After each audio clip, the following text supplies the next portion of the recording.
Welcome everybody. For those of you who've done this before, so welcome to a whole new revamped version of what we've done in the past, and welcome to everybody who's done it, who this is their first time. Everybody else has the newer version of the packet. I have my notes on my older version, but we'll be trying to go back and forth on the numbers and the pages so everybody can follow along. Also, I wanted to show everybody that this, I'm like the size of my phone. Oh, wait, I forgot to mute you guys. Hold on. Mute. Okay, now everybody's muted. Baruch Hashem. Okay, so the size of this cup, this is the minimum. It is 3 ounces. Well, no, this is a bit over 3 ounces because you would assume that by the time you pick it up, it might shake. So then it might not be exactly 3 ounces. But the minimum, halachically, according to Rav Schusterman's shir that I just listened to, is 3 ounces. So usually, Chassidus gives this as a present. Due to the current situation, I'm reminding everybody. Okay, it's about half the size of my phone. So just keep that in mind if you are going to get one, and if you don't already have one from the Chassidus. Okay, Limit Chassidus delivered in today. So everybody, you can, Hamefit, delivered them today. So everybody can do that, and you can order over $50 worth and get it delivered. Now, I'm going to have the Seder. I also reminded everybody to bring some wine or grape juice. There's also grape juice on the table. But really the whole point of tonight, this experience, is to prepare ourselves, but also to really not just prepare Gashmias, like not just say, okay, this is the first step and this is the next step. Many of us, all of us, it's been a year since we last did this. But for many of us, it's possible we've only done a Chabad style Seder or whatever, and so therefore it's nice to have like a good refresher of what the steps are. And the best part, in my opinion, is through this booklet, we'll be able to really appreciate what they mean in our lives, and so we will really live with them as we go. Another thing I told everybody to bring is their Haggadah. I have a million different versions, but tonight I'll be using this version. And the reason I want everybody to bring out their Haggadahs is because I want everyone to familiarize themselves with all the steps and all the little all the little directions of what is meant to happen first and meant to do second, and how much of this and how much of that, and pick up the cup here and put down the cup there. So we're not gonna focus on all of them, but for yourself, as we're flipping through and learning, you for yourself should have an idea of what's happening, so that when the time comes, you will be able to, you'll already know what's flying. It's not your first time. Okay, so with that, I want to start with a bit of an introduction. And again, we're not going to read it inside because we have other things. Let me just flip through the pages to make sure we have the same pages. Yeah.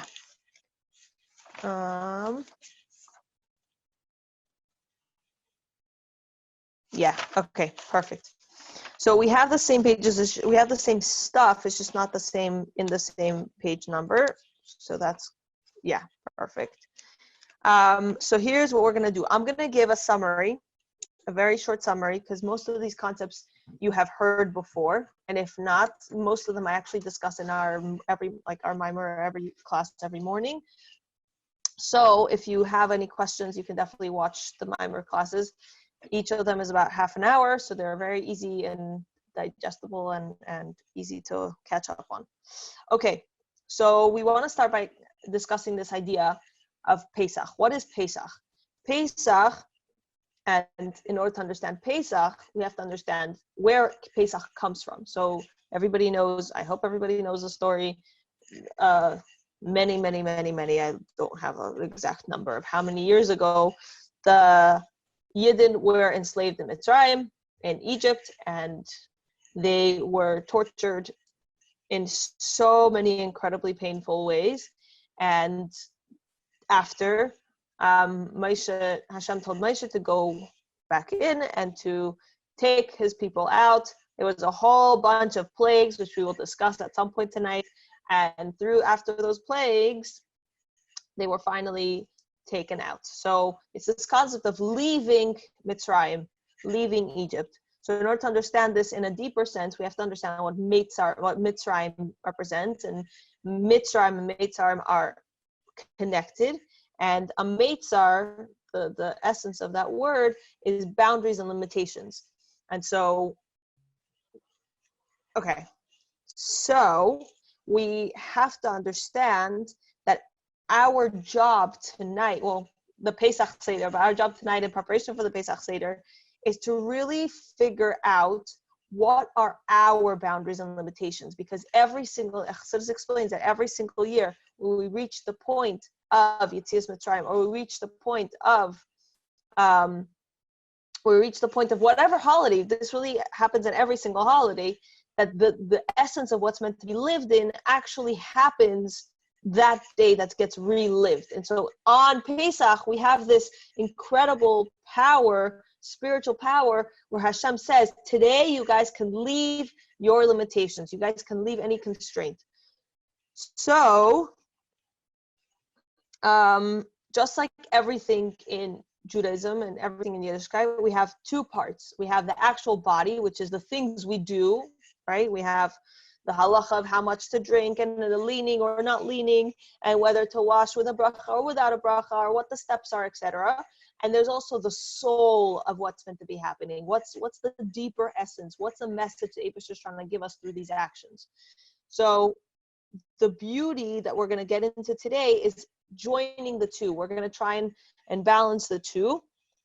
And not only that, but when you realize that we're meant to be reliving it, so each one of those steps that has a soul, has a body, and has a soul, we're meant to live through that body and through that soul. And so we're meant to actually take that message. So we are going to give everybody some time. If you turn to page...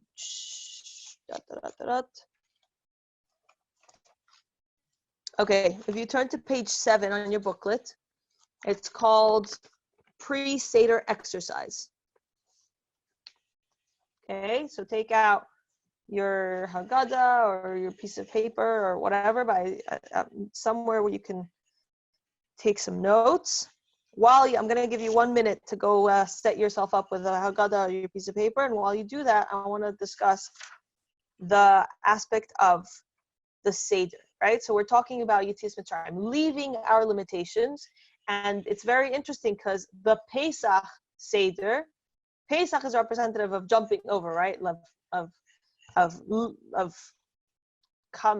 Breaking out of, coming out of, and Seder is representative of order, right? So we're getting out of the order of getting out of the order. Like, how does that even make sense? It's like totally polar opposites. So when you realize that the essence of a Seder, what's the Pesach Seder? We understand that every single one of those steps is actually a way to get us out of the steps, so to speak. It's steps to get out of the set limitations, the set bondage, the set package that we live by. So here we have the Eibusher is giving us this incredible gift of giving us step-by-step directions of how to get out. Another beautiful part of the Seder is that a big focus of the Seder is the children, right? We make sure to make Kiddush right away so that the children are still awake. We make sure to do all kinds of funky, weird things so that the children will ask questions. And not only that, but there's such a focus that the children should say the Manishtana. That's why I sent out the audio, because I don't know who's going to be the youngest in your current Pesach Seder for this year, but it might just be you, and you'll be saying the Manishtana. And everybody, the whole room says the Manishtana in the end of the whole thing. But the point is this concept of this focus on the child. And the truth behind it is that it's a Pesach Seder for our inner child. We have to realize that Hashem wants to help us see ourselves and see that this child that hasn't been tarnished, this child that hasn't been, stressed out by watching incessantly videos about the news, or hasn't been stressed out by what are we going to do and what's going to happen with the economy and the stock exchange, right? So all of these things are constraints that adulthood, so to speak, has brought upon us, and we have to take this Pesach Seder and reconnect to our inner child. It's not tarnished, it's not stressed, it really truly believes in the Eibishter. And when you really have the simple emunah of a child, your connection to Hashem has such clarity and has no other mixed up things. Okay. Now that I gave everybody enough time, please take out a piece of paper and the pen. And I'm going to, everybody please take a look at page 7. We're going to do this exercise. You don't have, obviously, this is your personal relationship with Hashem, you, yourself, and your neshama. So please take a moment to just, literally 1 moment, write down 3 inhibitions, which is chametz or Mitzrayim, you would like to rid yourself of. Make sure that these 3 are internal impediments or fears, not people or situations outside of yourself, like an intolerable parent or an obnoxious boss, right? So think about things that hold you back. Think about things that you say to yourself, I'm not good at this. I can't get places on time, or I can't get myself organized, or I'm not good at having structure or a schedule, or whatever. I'm not good at getting up on time. I don't know. Take a moment to write 3 of them, okay?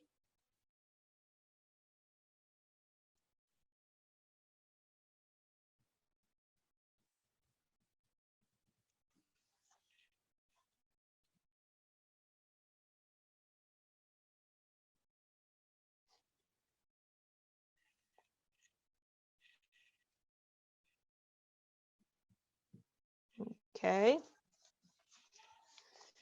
Now, we're going to do the next step, which is write down 4 aspirations and dreams you would like to achieve.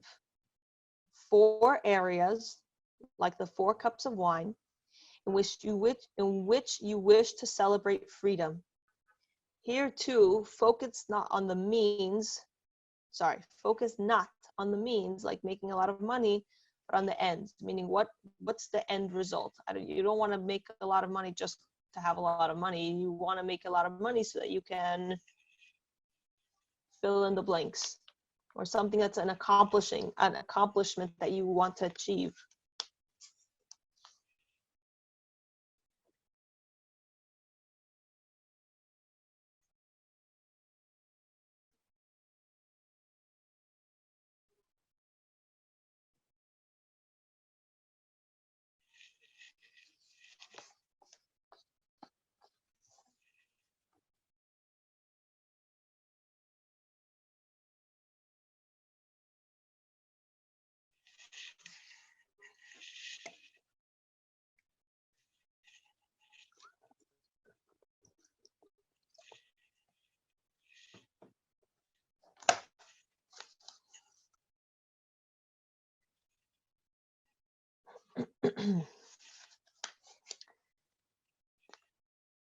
Okay. Most of you have your videos off, so I can't tell if you're finished writing or not, but okay. And then write down 3 areas in which you're especially egotistic, and 3, like the 3 matzahs, in which you have a special dose of humility.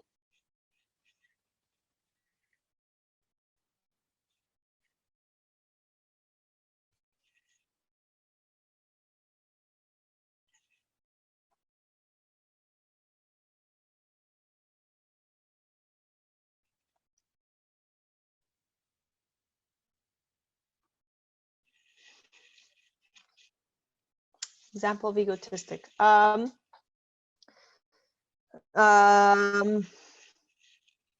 Certain things that you feel like you know it all, or you you're not open to hearing, let's say, constructive criticism on it, or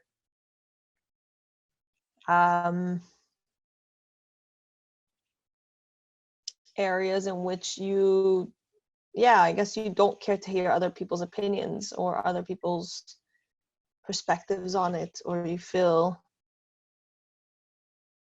I'm trying to think what's another way of putting it, but so 3, especially egotistic.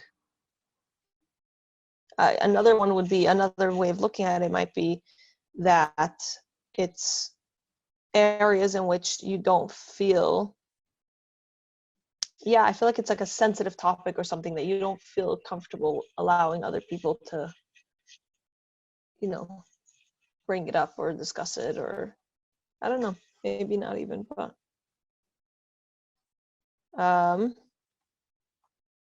and then 3 areas in which you have a special dose of humility.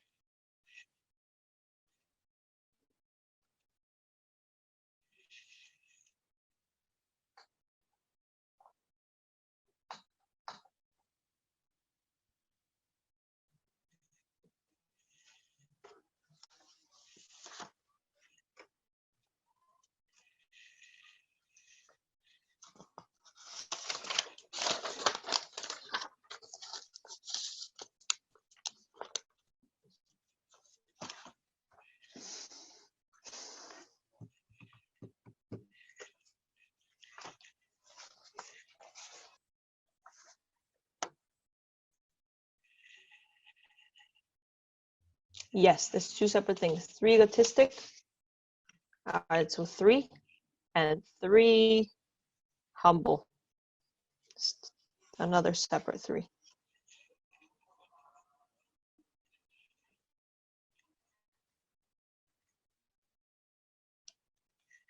And I want to share something really beautiful. Baruch Hashem, my handwriting is so messy, but I have, from all my years, I have it written on the sidebars. So I actually am able to see my growth over the years. So it's really cool.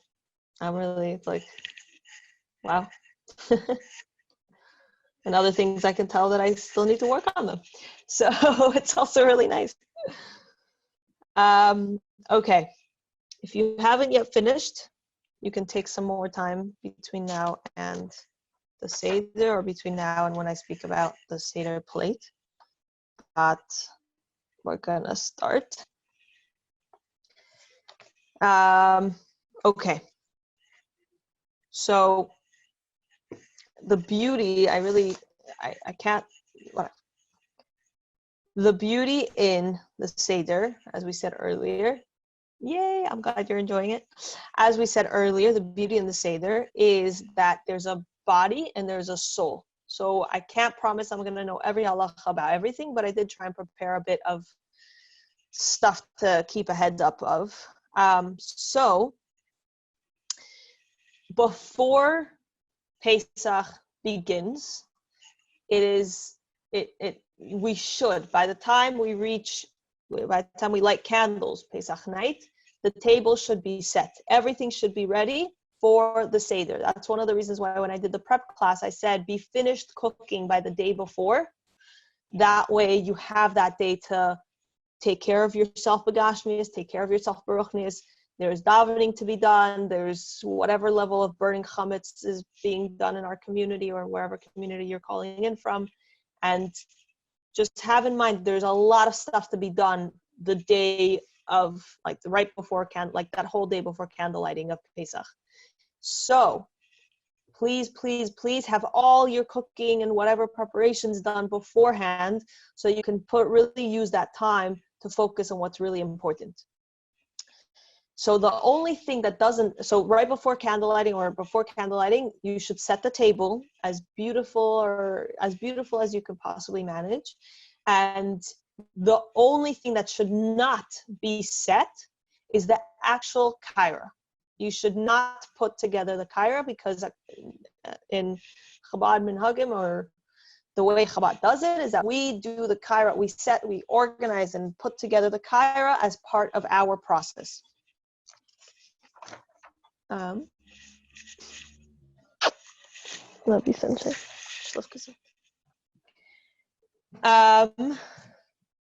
Oh, he forgot to close the door. Okay. Okay, so on the Seder, and you guys have it's basically the same photo, but I just have it here. So on the Seder, we have an egg. We're going to discuss it further, okay? But we have an egg.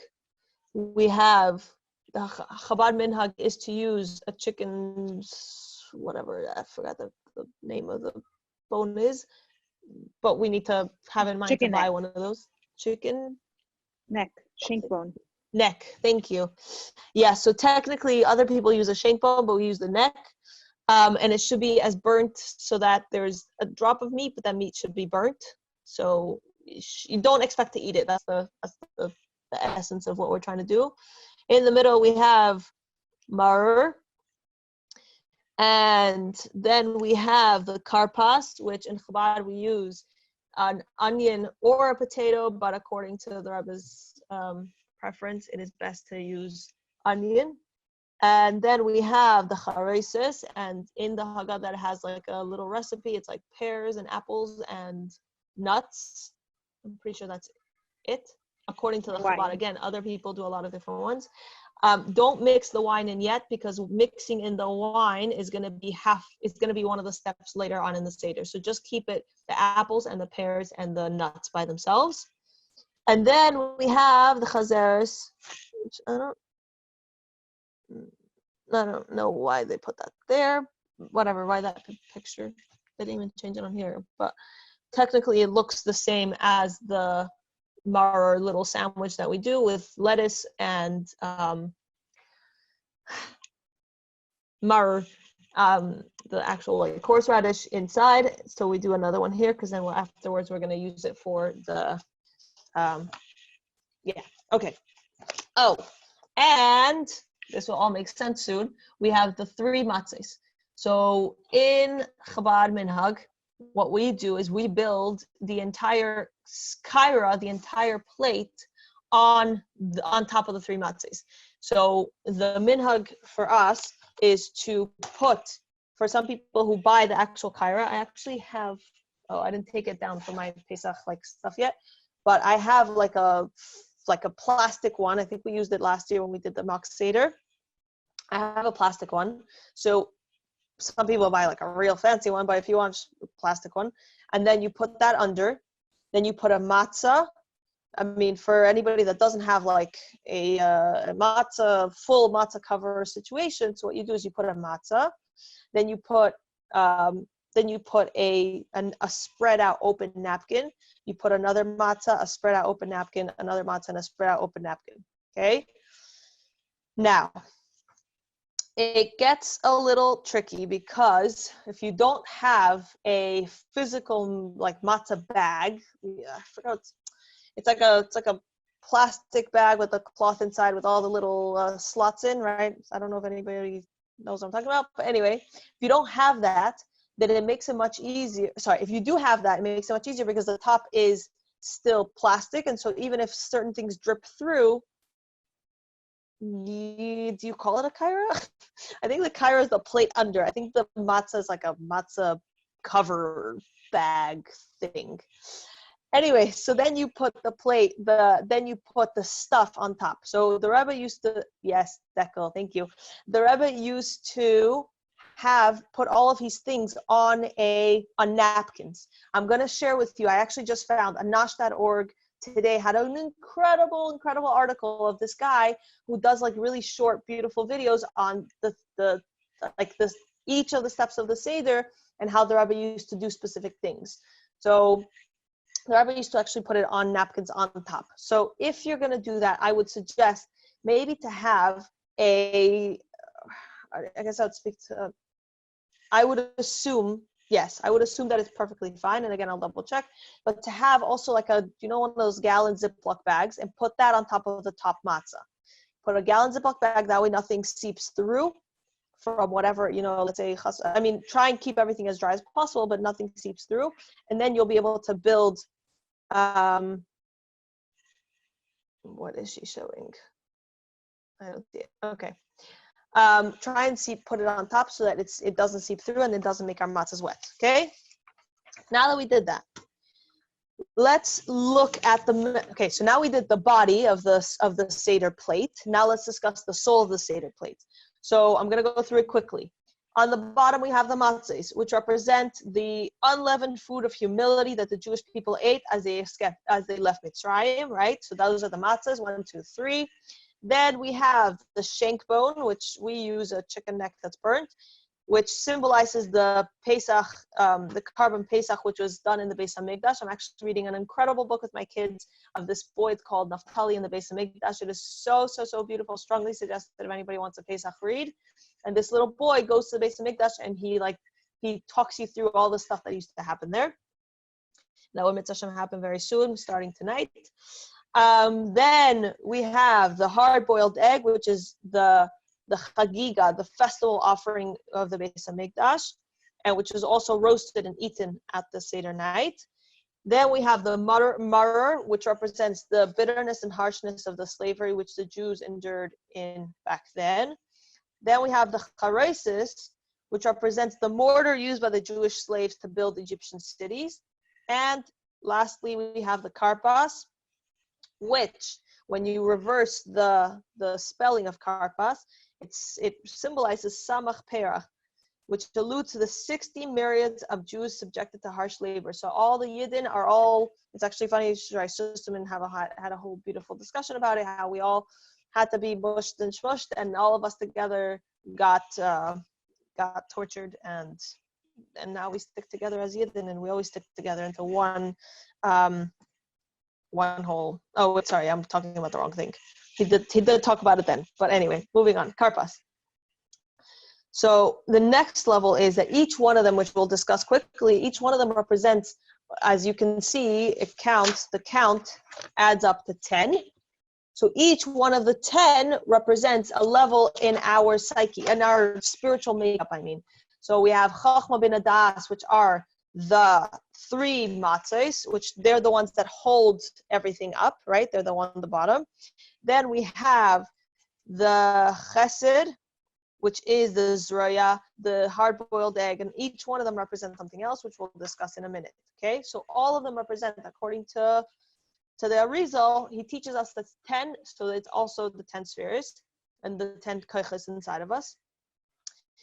And not only that, but when we put together the Seder, which is part of our what we do, part of the process of the Seder, when we put together the Seder plate, the Seder plate represents our inner selves. Once we know that there's our chesed is on the Seder plate, our gevurah is on our Seder plate, our chachma bin adas are on the Seder plate, our process that night, at the Seder night, when we're putting it all together, we're actually building ourselves up.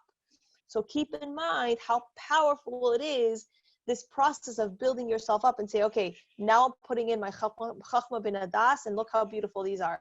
Now I'm going to put in my chesed. Now I'm going to put in my gevurah, right? So we're gonna discuss it further. And not only that, but the 4th step, or the 4th part of it, is that the Rebbe Rashab used to say, as soon as or once put it this way, he said once, that we saddle the wagon, meaning that the Seder plate is the thing that takes you into, it's a material, it's a physical thing that takes you into a whole journey of spirituality, into a whole journey for yourself, into a whole journey for yourself to reach your higher potential and to really connect with your essence of yourself. So, right, so we're building ourselves up, and we're taking this journey to build ourselves to the fullest extent. Now, I'm going to go through it again very quickly, and then later on, the actual 50 steps, we'll go through it. And let me just check how we're doing on time. Okay, perfect. Beautiful. Okay, so the first 3 things are the 3 matzahs, right? So we have Chachma bin Das. So for anybody who hasn't been to a Meaningful Seder shir about this, or to our Tanya shir, I'll do a very short recap. Chachma means this essence of a thought, an idea. So for example, I was learning a mimer, the mimer for Pesach. Sorry, I was learning it by myself, and suddenly my husband said, "Hey, why don't you learn it with everybody from Chassidus?" So that was like a burst of inspiration. Oh wow, this is what we could do. Then Bina was this concept of 1 second, but are people really even gonna sign on? What if they don't have the mimer? How should we do this? Should, all the different like details of it. And then Das is once it actually was set into place, and me being like said about it enough to say, okay guys, let's do this. I'm gonna set it up like this. Who's joining? What are the best times? Let's all get together, right? So Chachma bin and Das are this concept of taking a thought and an idea and making it into a reality. So too with the matzahs, we have to have in mind that the essence of all good, the essence of all of our everything, I mean, even also not good, but I'm saying the essence of everything in our lives starts with our intellect. Our intellect are our parents. They are the parents that are meant to educate the emotions about how to feel. So some of the biggest issues, and many, I mean, I'll speak for myself. Sometimes my biggest issue is that I go on impulse. I let my emotions drive me, and then boom, I make a mistake because I didn't think about it first. I didn't think about what are the ramifications of my actions. But meanwhile, if we have our intellect first, then that's the start of it all. That's how we are able to move forward. Not only that, but the matzahs are curved. Generally, they have a little bit of curvature. So if they're holding everything else, they're literally the container that holds all of our emotions and all of our actions and our attitudes. So make sure to think about what exactly you have in your mind and how that shapes your actions, how that shapes your attitudes toward the world. Next comes the Zroya, which the Zroya is representative of an outstretched arm. And Hashem's outstretched arm that came and he, took us out with a strength. So that comes from love. The Eibusher didn't just, and it says it clearly that the Eibusher didn't send anybody else. He didn't send angels. He didn't send any type of other creature or spiritual or whatever. He literally went himself and he took us out. So Zroya is representative of love, of chesed. Then comes the hard-boiled egg, right? So we're Zroya, then the hard-boiled egg. So the hard-boiled egg is representative of Gevura, because if we have, I mean, I don't know how many of you know, but I've seen little toddlers and they're so loving, and they just can't wait to hug and smush every single one of the kids in their class, but not everybody appreciates that type of treatment. So love also needs a certain amount of limitation, not of discipline, unchecked love can hurt the person you love. So be sure to have the balance of the two. And so having the fact that we have this hard-boiled egg, which is representative of the carbon chagiga, which we used to do in the Beis Hamikdash, it also reminds us of the destruction of the Beis Hamikdash, and that therefore we're able to realize that has a level of gevura, and gevura needs to be in place in order to have a good balance of things. Now, a really, really beautiful one, which is the middle. And why is it sounds funny, like why isn't maror, which seems to be bitter and tough and whatever, why isn't that one representative of gevura? Because eating maror isn't a way of self-torture. We're not trying to torture ourselves and say, oh, look at the pity and look at the pain that we went through when we were in Mitzrayim. Are you kidding me? Like, seriously? Like, these people got tortured. Our ancestors got way tortured. So us eating a little bit of bitter and a little bit of spicy, you really think we're gonna like cut it? Like, it doesn't cut it. The reality is that by us eating it, we get a sensitivity and an appreciation for the pain of somebody else. So we're not reenacting self-destructive, unhealthy situations. We're not doing bad things to ourselves, but we are appreciating the pain that others are going through, and it gives us empathy. Empathy is the level of tiferes that, So once we're able to be empathetic, then we're able to realize how lucky we are. Other people are going through incredible amounts of pain. Even right now, let's take a moment to think and let's dive in for a full shlema for everybody who's really not doing well. And we have to have empathy. We have to have a sensitivity to everybody else who's struggling. We have to have a sensitivity for the struggles that other people they went through in Mitzrayim and the struggles that other people are dealing with now. So that is representative of the maror. Again, we're not trying to be destructive and negative or whatever. We're just trying to raise our empathy. Now, the netzach is the charesis, because the charesis is representative of the clay and mortar that the Yidden used to make bricks with. So again, we have, and I think we have a picture. Okay, I guess I'll use this one. But no, this one's better. Right? So this is Chesed, Gevurah, and Tiferes. Then we have Netzach, right? We have Netzach right here. So why is it that our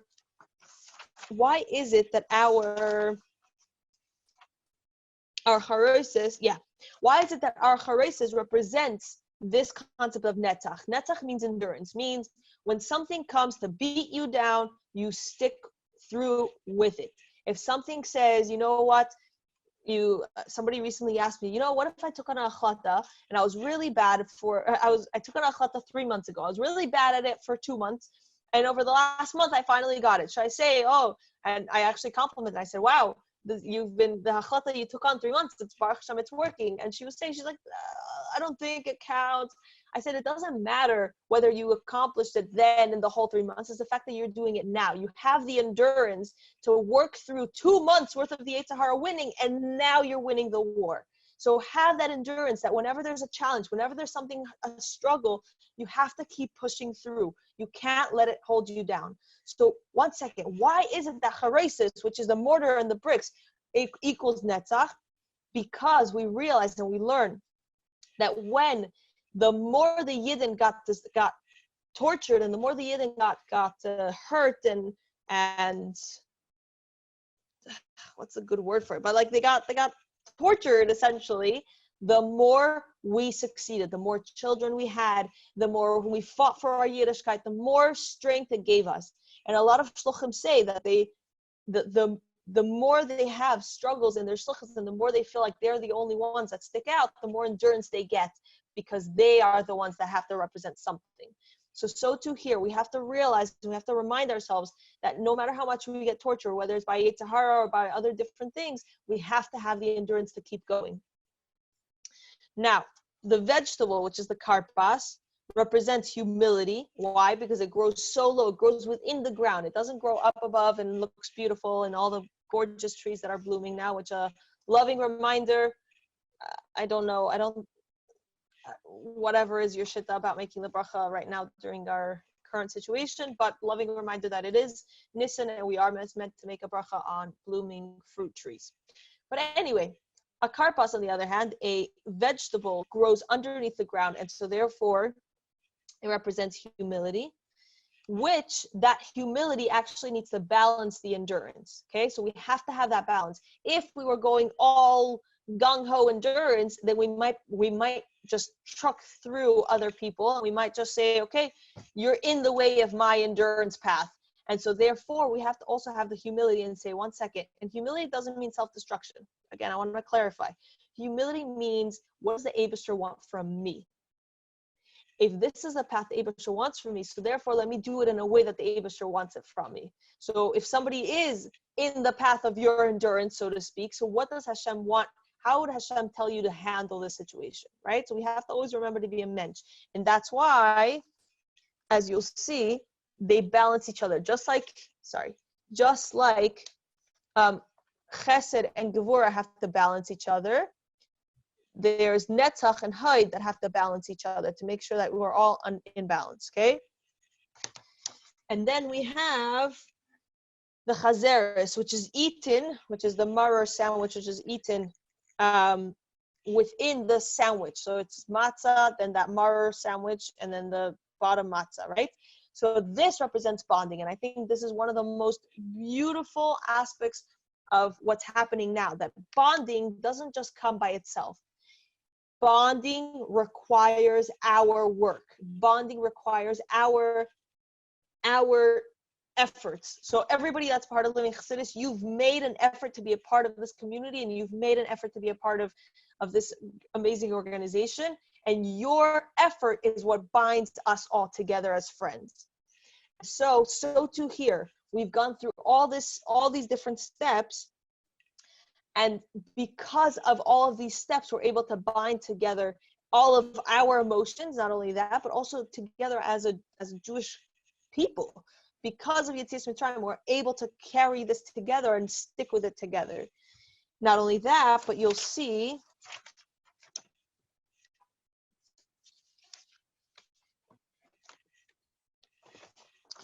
where's the picture? Here.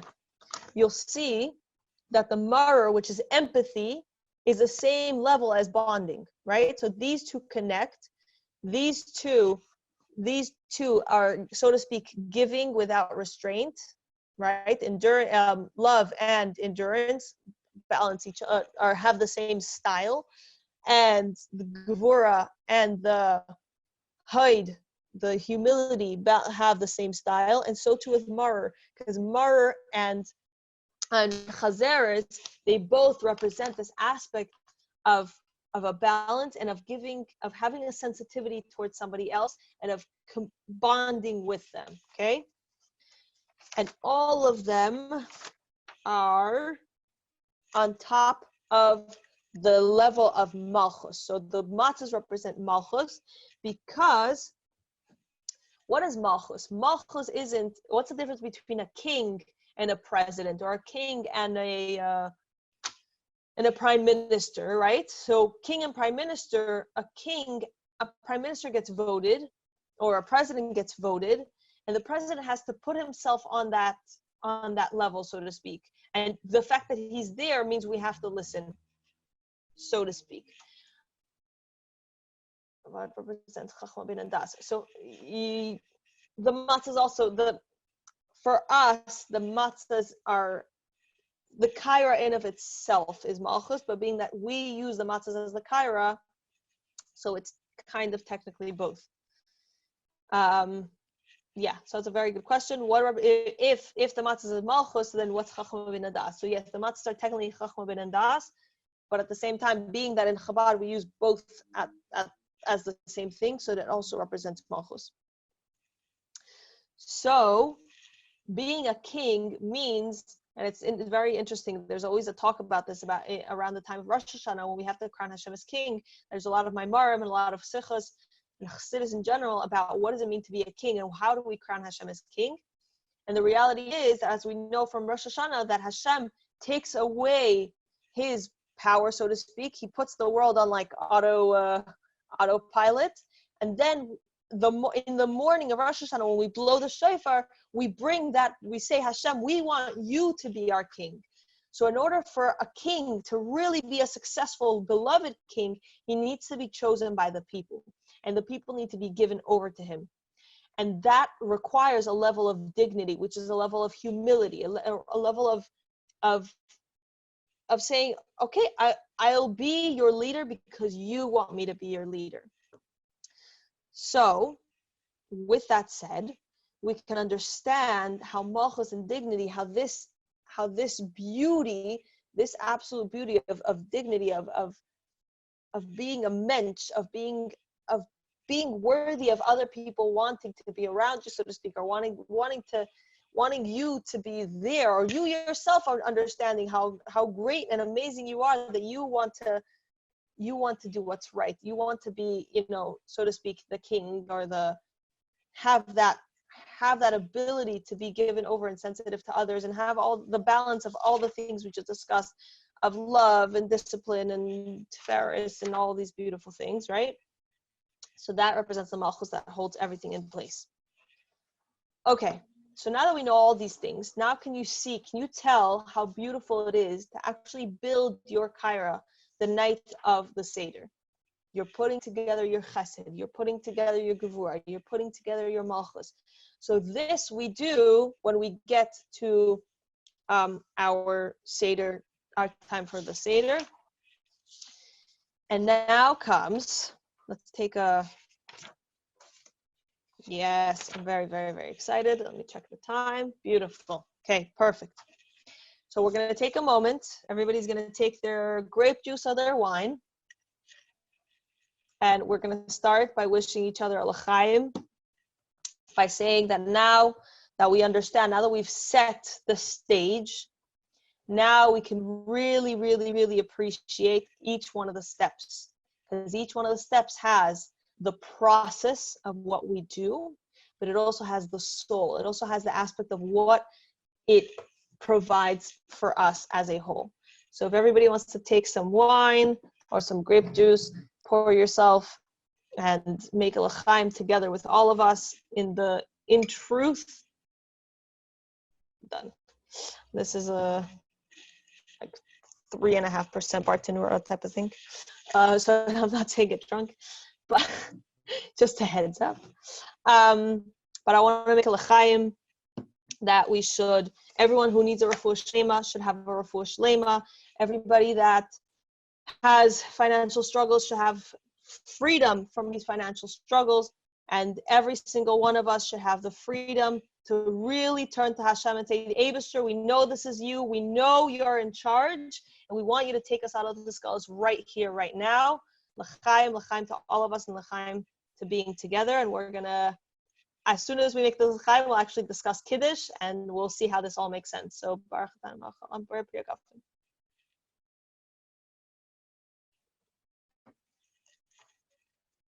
Okay. So now on everybody else's packet, and if you're watching this video and you don't know what I mean by packet, you can order the packet online at the meaningfullifecenter.com. I'm pretty sure, My Meaningful Life Center. The Meaningful Life Center, essentially, and find their website, and it is there towards a Meaningful Seder packet, and it's only $10 to download. Okay, so now we are on page 14. And we're going to go through each one of the steps, and we're going to appreciate how incredible each one of the steps is. So we get to, and then also I'm going to be going through the Haggadah, so everybody knows what we're up to.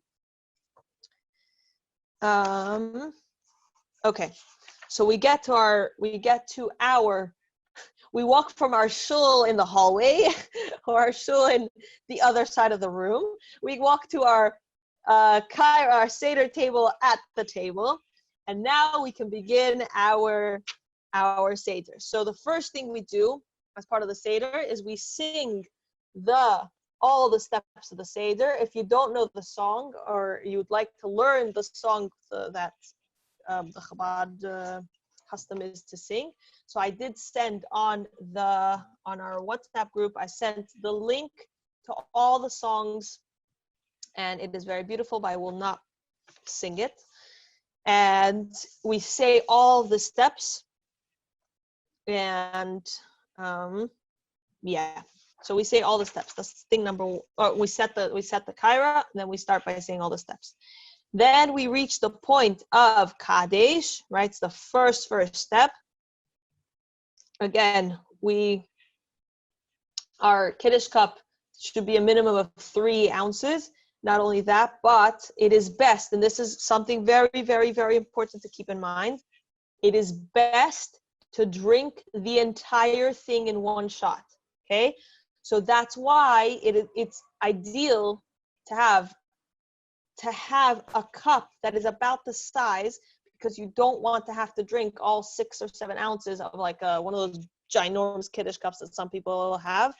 So it's ideal to have one that's the right size, because you aren't meant to drink the entire thing in one shot. Although in other Kiddush times, whether it's Kiddush Shabbos Day or Yom Tov or whatever, you don't always have to drink the full thing. Here it is actually best to drink the full thing. Also, I don't know how many people are having roommates in their apartments this year, but if you do have a roommate, the mitzvahs of the Seder are equal for men and for women, which means every single person needs to make Kiddush, every single person needs to, and this again, I'm talking Chabad. He, in the shir, which I shared with everybody, he has a whole, I think he has 3 shirim, each of them is about 15 minutes on the halachas of the Seder. So over there, he discusses Sephardi and Ashkenaz and different opinions, but I'm trying to give as much of the Chabad as I know personally. So every single person, both men and women, need to make Kiddush, and so therefore it's important to have a cup for each person, and every person needs to make their own Kiddush. Now, you stand for Kiddush, you take a cup of wine in the right hand, you pass it to the left, and you put it into the palm, right? So you pick it up, you fill it, you pick it up. Yes, including married women, correct. You fill it up till it overflows. You pick it up with your right hand, you pass it to your left hand, and you place it inside of, some people have the custom to place it by the fingers, other people have the custom to place it by the palm of the hand. So then you do that, okay? Then you say the Kiddush. Again, in the recordings that I sent online on our WhatsApp group, it has the sing song, the tune for the Kiddush. If you want to learn how to do that tune, it's there. You make the full Kiddush. Then you, being that we have all said Shechianu during lighting candles, we do not say Shechianu during Kiddush. Just have that in mind. Also keep in mind, the only time during the year, that we do not say Shechianu for our Yom Tov is the second days of Pesach. So first days of Pesach, we do say Shechianu for the candles. Second days of Pesach, we do not say Shechianu for the candles. Just keeping that in mind. Okay. Now, we made Kiddush, right? So we drank the full cup of wine all the way, and that is cup number 1. So that is the body of Kiddush. Now let's go into the soul. So that was the Haggadah, and now we're going into the soul of the Kiddush. So Kiddush comes from the word Kadesh or Kedusha. Kedusha represents a separation, a clear, defined separation. There's what's holy and what's unholy. It makes a clear distinction between the two.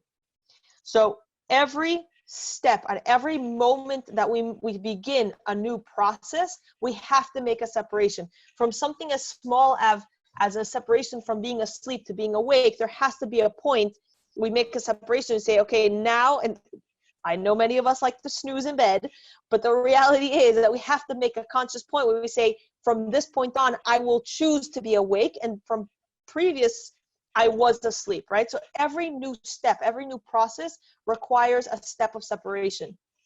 Or even making a decision, I am no longer going to be doing this negative thing. You have to make a separation between the old and the new. And we begin this process of leaving our personal constraints, our Meitzarim, by making a clear Kadesh, Kiddush, separating ourselves from the old us. We say, I with this cup of wine, I am sanctifying, I'm separating the new me from the past me. All those things, you can go back to that paper we wrote earlier, right? All the things you want to get rid of that are not positive things. From this point on, when we make Kiddush, we are separating ourselves. I no longer am that person that used to do that. Okay? That's Kiddush. Now, back to our Haggadah. The next step in our Haggadah is Orchatz, washing of the hands. Okay? So, some things to note. Orchatz, back in the day, people, and now it's like a whole question whether we keep it or we don't. But back in the day, in order to eat wet vegetables, we had to wash our hands in Negel just the same as for Hamaitzi. Not the Negel in the morning, not Negel from the bathroom.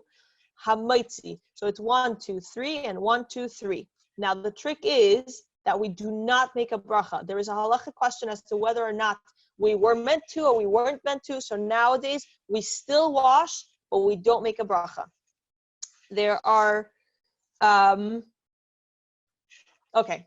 So this is the one time where most people actually read the full steps of how to wash Negel. And so therefore, a lot of people get very, very strict, and Pesach is a good time to be extra careful about things. So keeping in mind, let's say this is my Negel cup. So it's preferable to have a towel holding the handle, 1, 2, 3, and you put our hands usually like in a cup. You're supposed to get it wet to around here, if you can see. And then 1, 2, 3, and then that same towel, so you don't get the water that was now is clean, the hand that now is clean, touching water that may be impure. So you take the towel and now you hold wait, I just washed, oh, whatever. For you, you'll see it in the right direction. No, I did do the right direction.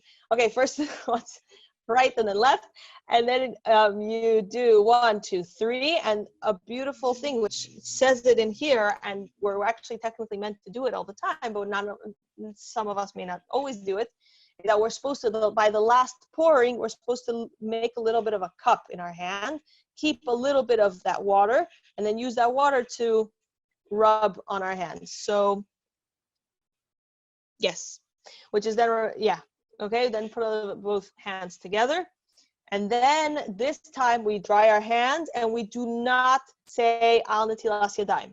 There's a big discussion about what happens if you by mistake do say al netilas yadayim, and the answer, the final answer according to the Rabbi's shita, is that you then go grab a piece of matzah, make hamaitzi, and then continue on with your seder. Okay? But again, please, I beg everybody, try and remember not to make the bracha, and it'll make it much easier and simpler for everything. Okay? So now we washed our hands. That is the body of what we're doing, and now let's go back into the soul. Make sure not to drop this. Okay. So, just like how we said before, that Kadesh is a distinctive separation of the old me and the new me. So too, when we begin anything new, we need to, I live by this. I have the hardest time cooking in a kitchen that is dirty. So my husband always knows that if I'm starting to cook Friday morning, or I'm starting to cook Thursday night for Shabbos, I spend the first hour just literally cleaning and putting everything where it's meant to be, and then I'm able to cook in a clean, brand new, amazing space. So too here. We've separated ourselves, but we still may carry some remnants of negativity inside of us. So what we do here is we take our negelwasser and we wash our hands. These are the hands that are going to take us and help us. These are our tools to help us get out of our personal meitzarim. So we need to wash the utensils and clean them so we can begin this new process nice, clean, and fresh. Does that make sense? I guess you can't speak, so I guess I'll get some nods and smiles. So the first step, or the second step, I mean, is to really wash ourselves up, wash off our hands from all of our negative stuff that we're carrying with us, and we can begin this process fresh and clear and clean and brand new. Okay.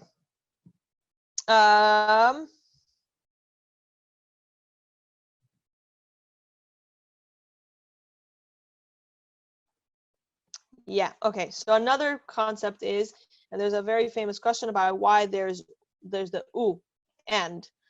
So there are a lot of different discussions about it, and you can certainly, if it's not in this Haggadah, it's in the Goodnik Haggadah. If it's not in the Goodnik Haggadah, like there's a million different discussions about this is the only step that has the word and, combining this step with the next step. And one of the reasons is because all the other steps, and it sounds kind of funny, but it's a true reason, all the other steps have 2 syllables, kadesh and then karpas, but orchatz needs the u to make it a 2. So it actually is, I also laughed, but it actually is one of the true reasons why it's there. Another reason is the fact that each one of these steps, as we can understand, is that, as with everything, Baruch Hashem, Kiddush is Chachma, and Orchatz and Karpas, Orchatz is Bina, and Karpas is Das, and Bina and Das tend to be very, very closely related. The way it works is, once you have a full understanding of a concept, it is much easier to be given over towards the concept. Das is this level of commitment, of I am set with this. I feel Das is the connector piece between our intellect and our emotions. It's what takes a good idea into, wow, I'm really pumped about this. Like, now I understand it so well that it's part of my psyche. It's part of the way I live life. So they're usually connected. Once you truly understand something to the level of bina, you actually live with it with the level of das. Okay, next, number 3. We are now by the level of karpas. So again, we wash our hands. We do not make a bracha, and also we do not speak. Just the same as hamaitzi, we actually do not speak between washing our hands and between dipping the karpas in the salt water. Okay, so we take less than an ounce of the karpas and we dip it into the salt water, and we make the bracha Bayra Priyadama, and also have in mind that this is hadama for all the other hadamas we're going to be eating. We're going to be eating romaine. We're going to be eating, and we're going to be eating the mar and then the step of kairach. So the sandwiches is also technically mar, but have in mind that applies to the mar of the step of mar and the mar of the step of kairach. Also,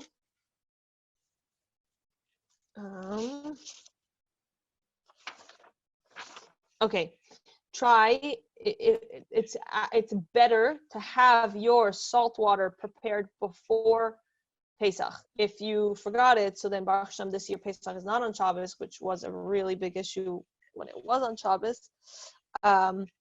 But it's better to have it prepared. So one of the lists, if you're following the stuff that I sent for the Pesach preparation class, one of the lists I have on my to-do list of the cooking is I have to have my salt water already prepared before the Seder.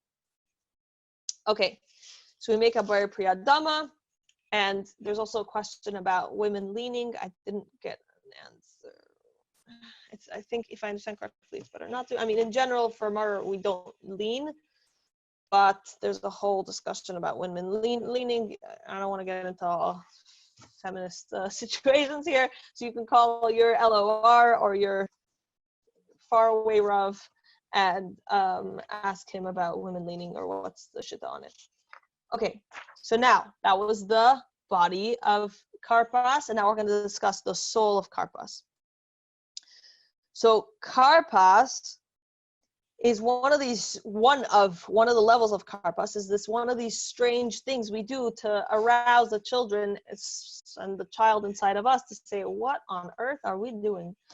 I mean, seriously, we take lemons and palms and shake them in a hut, and we also like take a chicken overhead, and now we dip we do all kinds of things, weird, strange things throughout the year. So this is one of the first things that we do that arouses, because it is the first thing in the Seder that is weird. We usually make Kiddush, which we did. We usually wash our hands, which we did. We don't usually follow it by eating adama and dipping an onion in salt water, right? So that's one of them. And not only that, but to add to that, the beauty of arousing a question within a child is that we have, anybody that's learned about, even just in recent times, the Russian, regime and the communist regime, they were not allowed to ask questions. Asking questions is a sign of freedom. Having the ability to ask and to really question things and say, why are we doing this, is a sign of freedom. So that's one point, is that a reminder that this is a level of freedom. And this another point is, why is it that we take a vegetable which grows underground? I remember we discussed earlier that the karpas represents this level of, where are we? Of humility, right? Because it grows beneath the ground. It's not this beautiful, gorgeous mango banana tree or whatever. It is something that it's something that grows underneath the ground. So it's a level of humility. So we take this level of humility and we come and we dip it in salt water. So that level also represents, that's not just humility, but the fact that it lives underground. The source of this is so clear that it's grounded. And so too with our bodies. It says we're partially created of dust, right? So we take our body, we take our materialistic selves, we take our Gashmia-centric selves, and we dip it in salt water. What does salt water represent? Many times when our neshama is in gullus within our body, so our neshama is crying and it says, please daven, please take the time to join a shir, please take the time to listen to a Maimer shir every morning with Michal, hint hint. Please take a moment to really prepare for the Pesach Seder, and it cries and it cries and it cries, and many of us, not all of us, but sometimes, I'll say most of us don't. Chas v'shalom, this group is amazing to date this. But sometimes we go and say, we roll over and we go back to sleep. Or we say, we keep scrolling through our Instagram feed, and we keep scrolling through our Facebook feed, or whatever it is that we're doing at the time. So our neshama sometimes feels like it's crying and crying, and all these tears are coming, and we may not always listen to the tears of the neshama. So we want to take our body, we want to take our materialistic self, we want to take our animal soul, we want to dip it in the tears and make it sensitive to the tears of the neshama.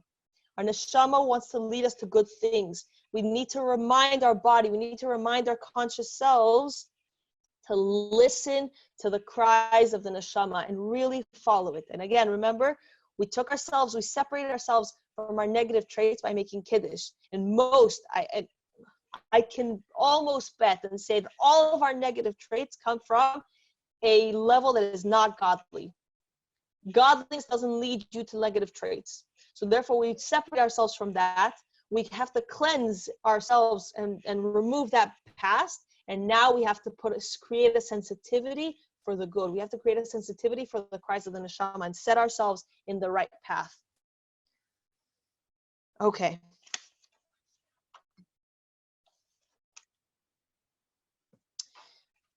Another aspect of this,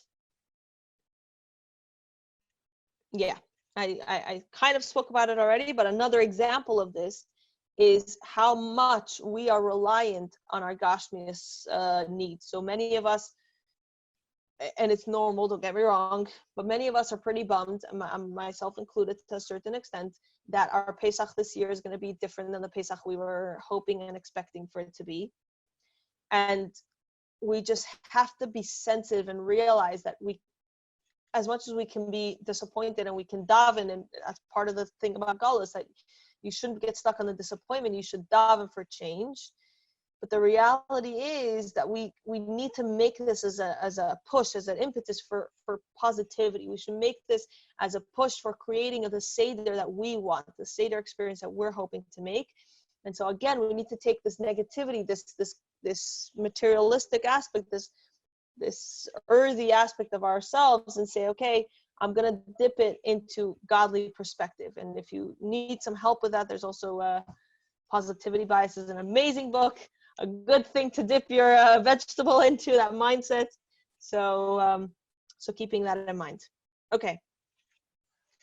Now, we finished Karpas, which is the third step. How's everybody doing? Some thumbs up, some smiles. Yes, so far so good. Okay, thank you everybody who has their video on so I can talk to a human.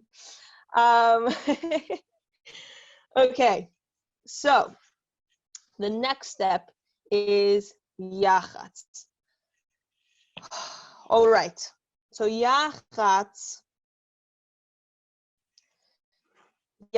is a whole level, which practically speaking, I'll start with that. Practically speaking, it means, right? Remember, we made our kaira, we made bottom matzah, middle matzah, top matzah, then plastic just in case your stuff doesn't get wet, then your napkins and all the stuff in each of the napkins, right?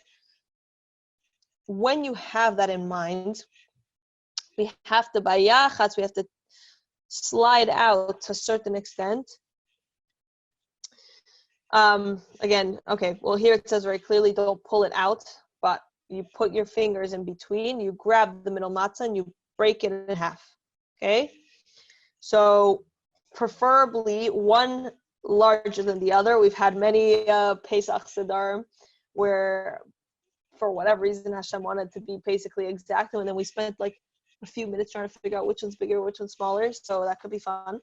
But the idea is to break one larger than the other. You break the larger piece into 5 pieces.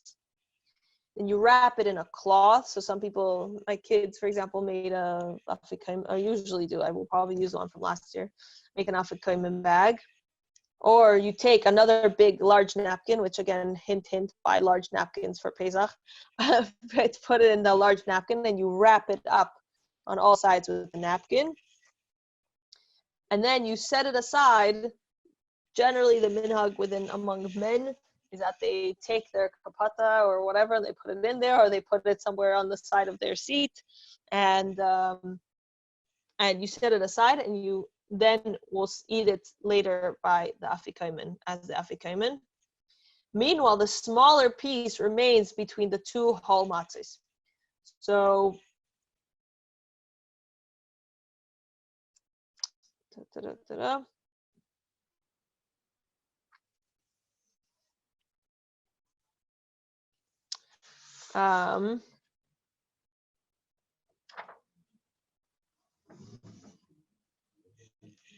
yeah, okay, so that is yachas. We break the middle matzah. Okay, so now we've made kiddush, we separated ourselves, we washed our utensils, we have dipped our materialistic mindset, we have dipped our body and our animal soul, etc., into the cries of the nefesh elikis, the cries of the neshama, and tried to make it a little bit more sensitive. But now we need to take an extra step to say, 1 second, even if I dip it, it's not quite enough to make it as sensitive. And so therefore, we have to take this level of matzah, which is bittul, which, again, for anybody who hasn't heard the proper definition on bittul, bittul is not self-destruction. If you want to hear a whole long version of it, I think we did it in class number 3 of Shar B'Tachon. I'm pretty sure. You can go check it on our YouTube. But bittul does not mean self-destruction. Bittul does not mean negativity in any way. Bittul means giving your desires up for what Hashem wants from you. Whatever is your goal, whatever Hashem wants from you, you need to not get in the way. That's bittul. Bittul means being a chariot, right? Like a chariot doesn't decide where it goes on its own. A chariot has to be directed by the driver. So our job is to say, okay, Abishter, you be the driver. I'll be the chariot that takes you and does what you want me to do. So that is bittul. And sometimes that means waking up early. Sometimes that means making sure to, daven mincha. Sometimes that means being nice to a friend, or sometimes that means dropping off a chicken soup for somebody that needs. Whatever it is that Hashem wants you to do at that point in time, having bittul means don't get in the way. Don't have your own ideas and your own calculations, and I really want to do this instead or whatever. That's bittul. So we take this concept of matzah, which is it already represents bittul, but how much more so if we break it, right? Because bread is inflated, it's nice and fluffy and tasty, and I hope everybody enjoys their last licks of it on this coming Shabbos, or I guess you could technically eat it also a bit after, but I'm saying challah for me is like, wow, that's like the fluffy good stuff. So, right, it's nice and fluffy and airy. The air is what makes it filled inside.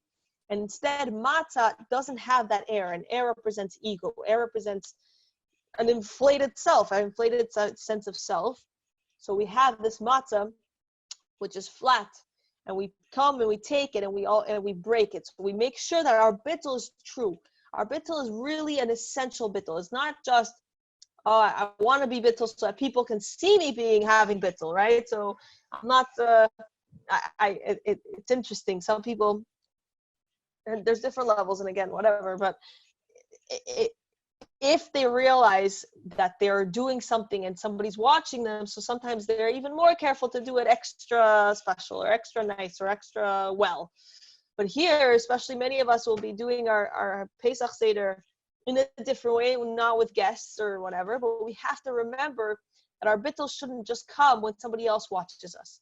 Our bittul, our real giving ourselves over and being humble and really doing what's right happens in essence because we even break that level of bittul that may have some sort of essence that somebody else is watching or somebody else cares, but really in essence we are trying to have bittul.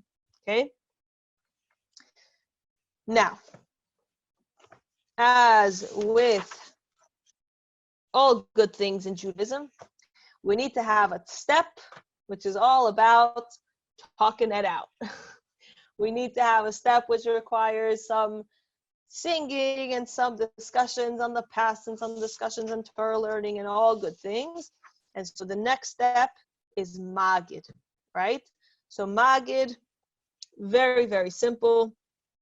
I'm not going to go through all of the parts of Magid, but just in general, we do Magid by doing two parts. One part is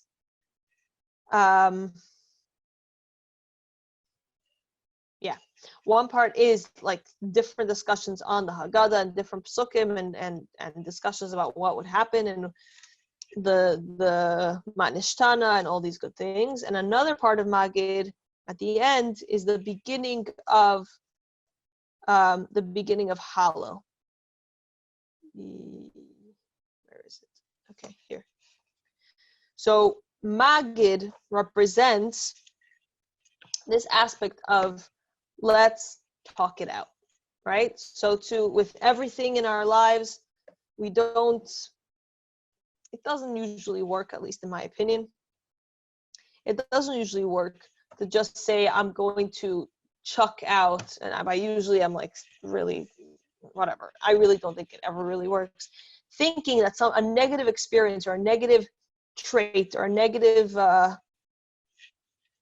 thing that you do, just thinking, okay, I'm just going to chuck it out the window, it's never going to happen again, without discussing what are the triggers that led me to this, why is it that I keep doing that over and over again, or what pleasure do I get out of this negative trait or out of this negative habit, that's the word I was looking for, what pleasure I get out of this, without analyzing all sides, or not all sides, but at least analyzing to a certain extent what it is, why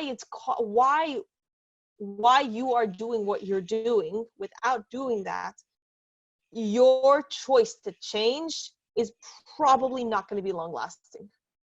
I hate to say it, but that's the truth in the world. It is probably not going to be long lasting unless you take a moment to say, what do I get out of this?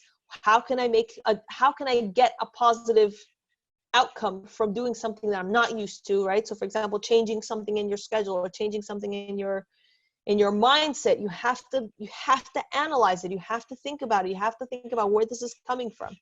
So to here, Magid, the entire aspect of Magid is really talking through our history, talking through our psychological makeup, how it is that we ended up in Mitzrayim. Where do we come from? We come from, Avram, and even before Avram, Terach was an idol worshiper. And how is it that we ended up where we ended up? How did we go astray in our path towards goodness? How did we end up turning the wrong direction?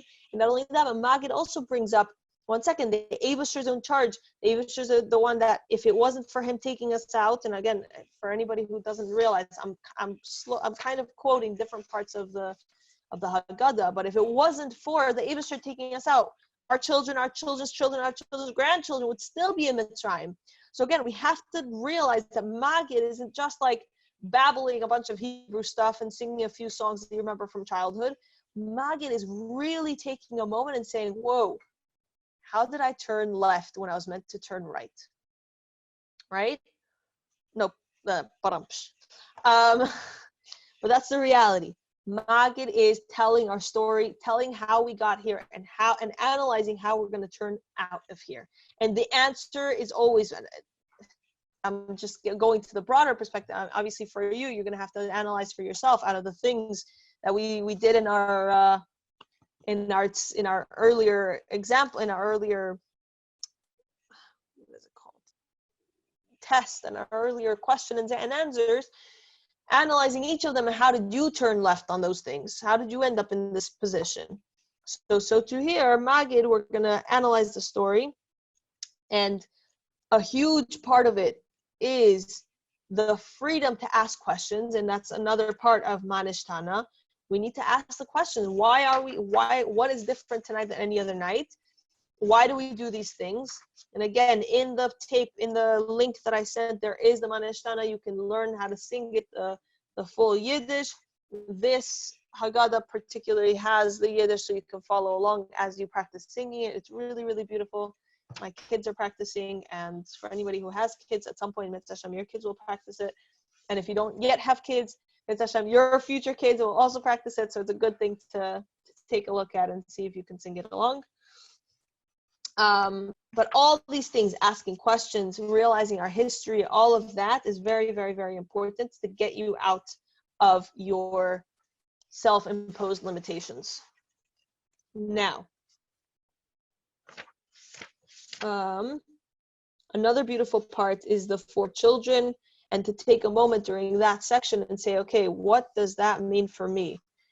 How can I learn a lesson from each of the 4 children, whether it's a lesson about what to do and what I can grow with, or grow on, or grow into, I guess, as well as other parts, which is what I shouldn't be growing into, what I should learn not to do.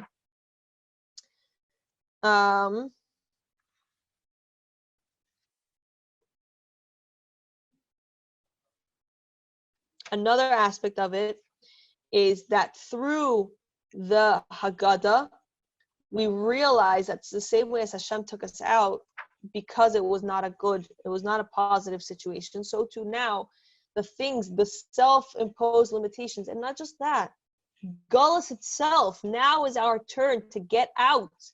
Hashem, you can take us out the same way as, and again, we discuss this in our Mimer in the morning, the same way as the Eibusher took us out of Mitzrayim is the same way, but even greater, that Hashem's going to take us out of the Gullus right now. So too, have that in mind. We say, okay, Eibusher, you did the plagues. This kind of seems like a plague if you're asking me right now.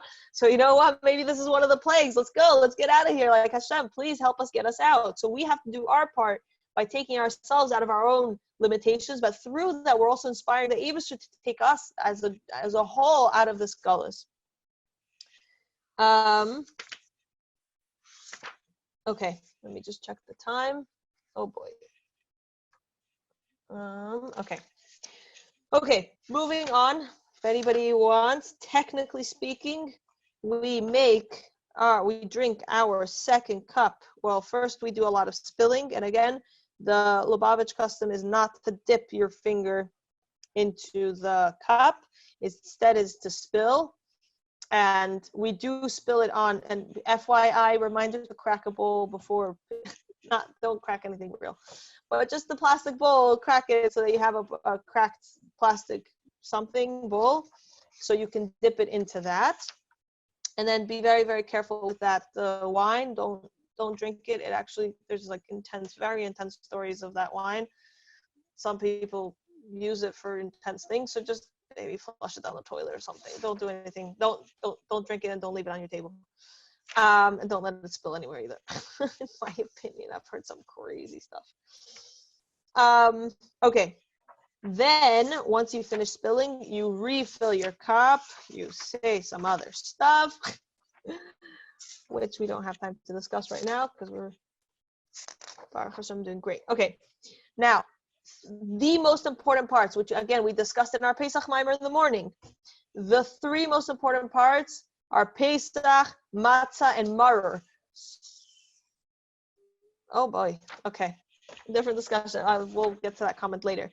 Pesach, Matzah, and Maror, which is very, very, very important. If you don't get to anything else, I mean, Chas V'Shalom, you'll get to everything else, but please take a moment to remember that night. It is a mitzvah to live with and remember the ideas of Pesach, Matzah, and Maror. During the section about Matzah, we hold on to the second and third matzahs, leaving them in the cover, and we hold on to them while we say what we need to say, so have that in mind. During the Yeah. And during the maror, we place our hands on each one of the maror persons. Remember, we have two. We have one on the top and one on the bottom, like one in the middle and one on the bottom, I mean. So we put one hand on one hand and we hold it. We put our hands on it until we say the part of that we're meant to say. So please read the instructions carefully. And, okay, we fill up a cup. We say lefichach. We hold it up. We say lefichach. And then we start the beginning of Hallel. We say Hallel. Most of you know Hallel because we say it fairly often. Then after we finish the first section of Hallel, we make we do our wine, our second cup of wine, to l'chaim everybody, and we do our second cup of wine.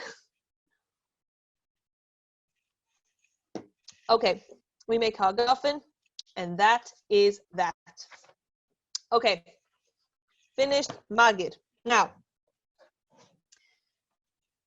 okay, Rachza is a very, very, very crucial part of this whole thing. And it sounds very small because by then we've already had 2 cups of wine. We may not remember what we were meant to be doing, but it is a crucial part. And I'll tell you why.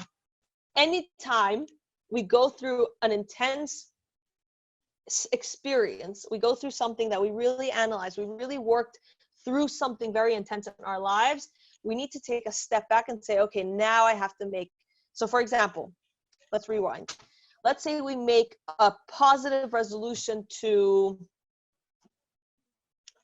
there's no good example, but let's say we find something in ourselves we really, really, really want to change for the good. And we go through and we call our mashpia, or we call a friend, we call a rav even, and we say, okay, I need to figure out how to change this for the good. I mean, a rav is, I wouldn't say it's the same example, but a mashpia and a friend is a better example.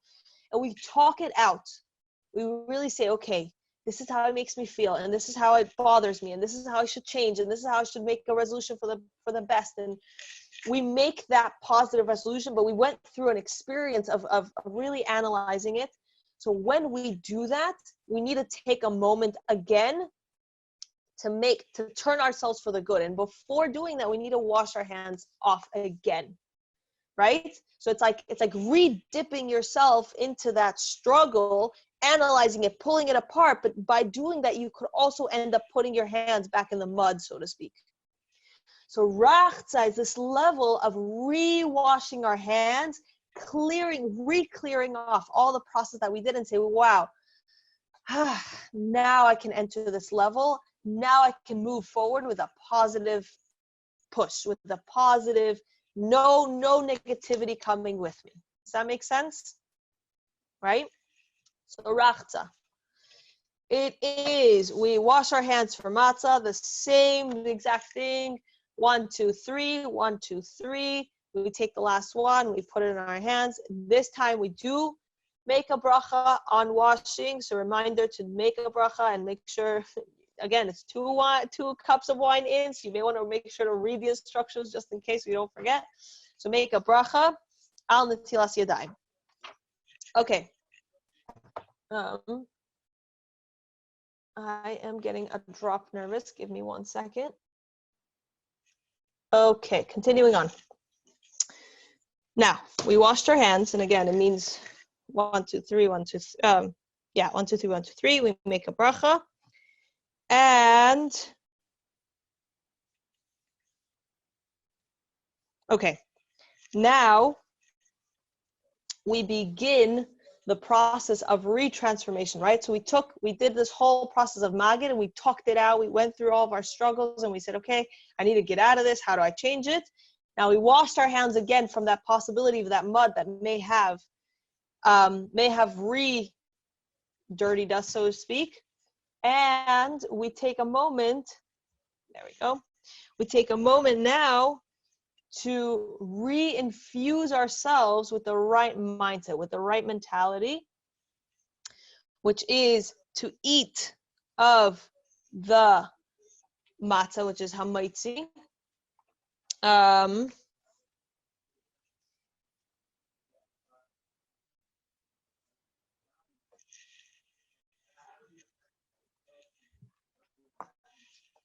Right, okay. So I forgot to do this one. Okay, so hamaitzi is the same thing. You hold the 3 matzahs under the cloth and you make the bracha on hamaitzi lechem min haaretz. And remember, you have half of the second matzah is still on the, half of the second matzah is still under there. And you make hamaitzi lechem min haaretz, and then you still don't speak and you still don't eat it. You then let go of the bottom matzah, and meaning, so you're only holding the top and the second. And again, you can read the instructions. It says it in the Haggadah. Don't get scared. And we make asher kiddushanu b'mitzvosav etzivanu al achilas matzah. Right? So it's 2 separate steps. It's 2 brachas on the matzah, but it's 2 separate steps.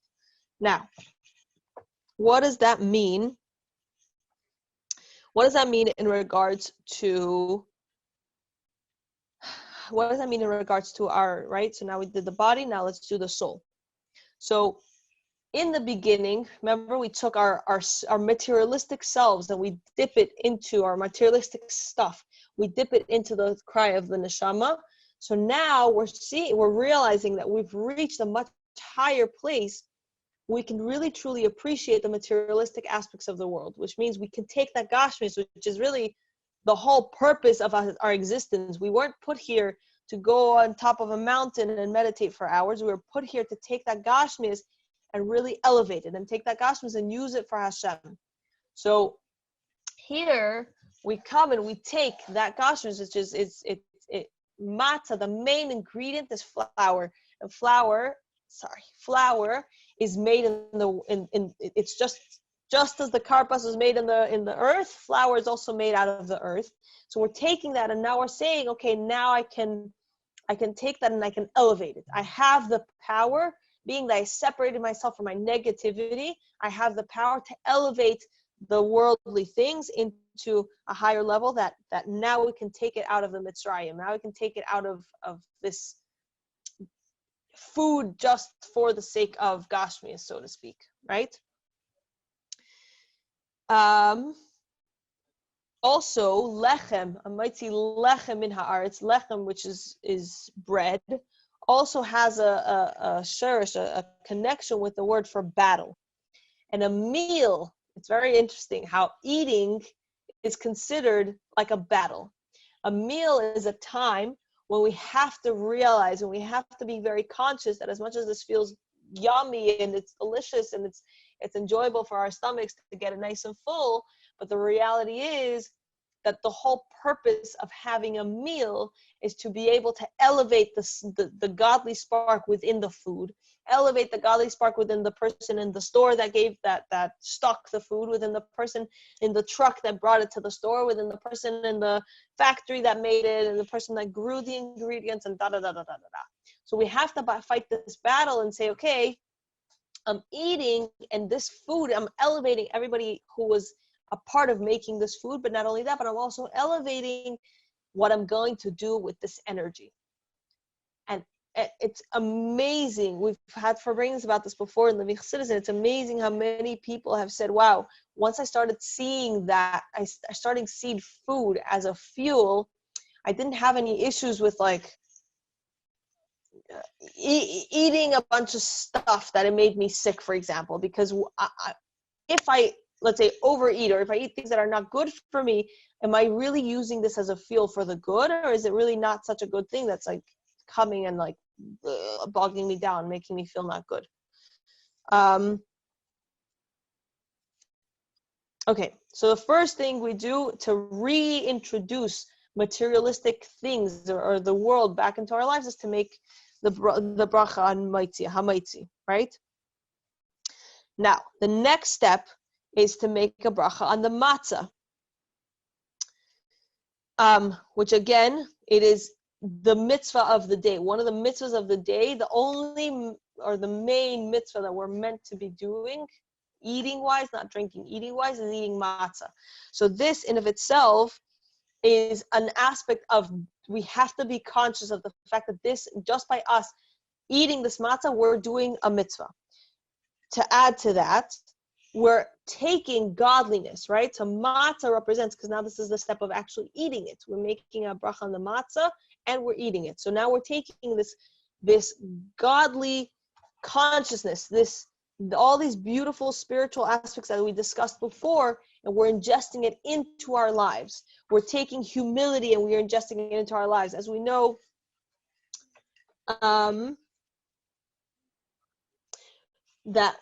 from our Rebbeim, that the Alter Rebbe says, food of faith related primarily to the first night of Pesach, and food of healing relates primarily to the second night of Pesach, right? So on the matzah, it's actually really funny. Oh my gosh.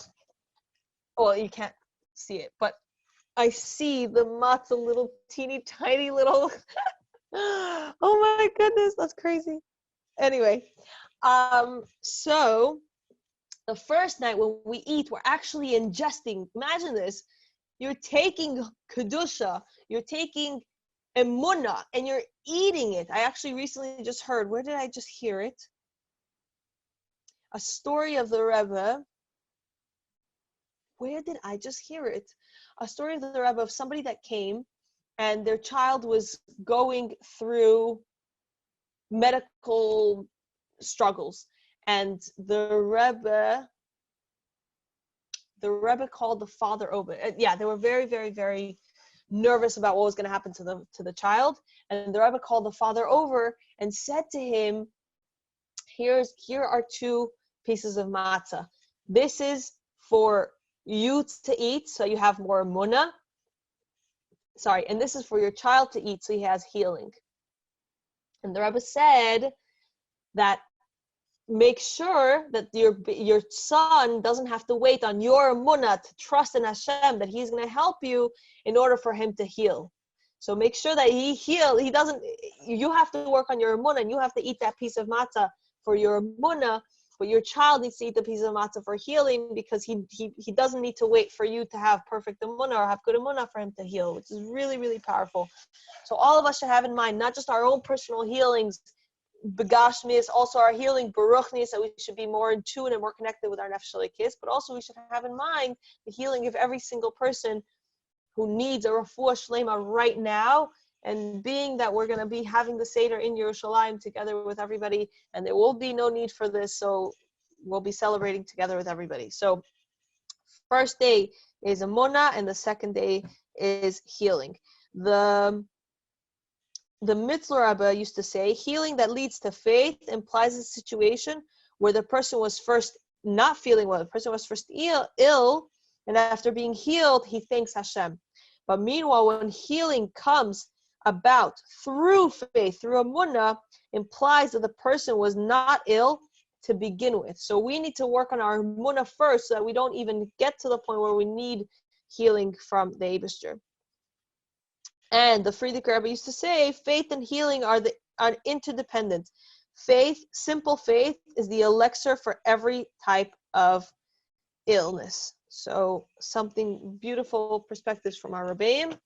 And again, we are eating actual kedusha, so now is a good time to really think about it and enjoy every piece of that matzah. Now, the next step is we take our maror. Okay, we take our maror and keeping in mind, now we take charesis. Pause. As the step of maror, we take charesis, and the reason I said not to mix the wine into it to begin with is because we need some maror for it. We need to keep some of the maror dry, and we need to make some of the maror wet.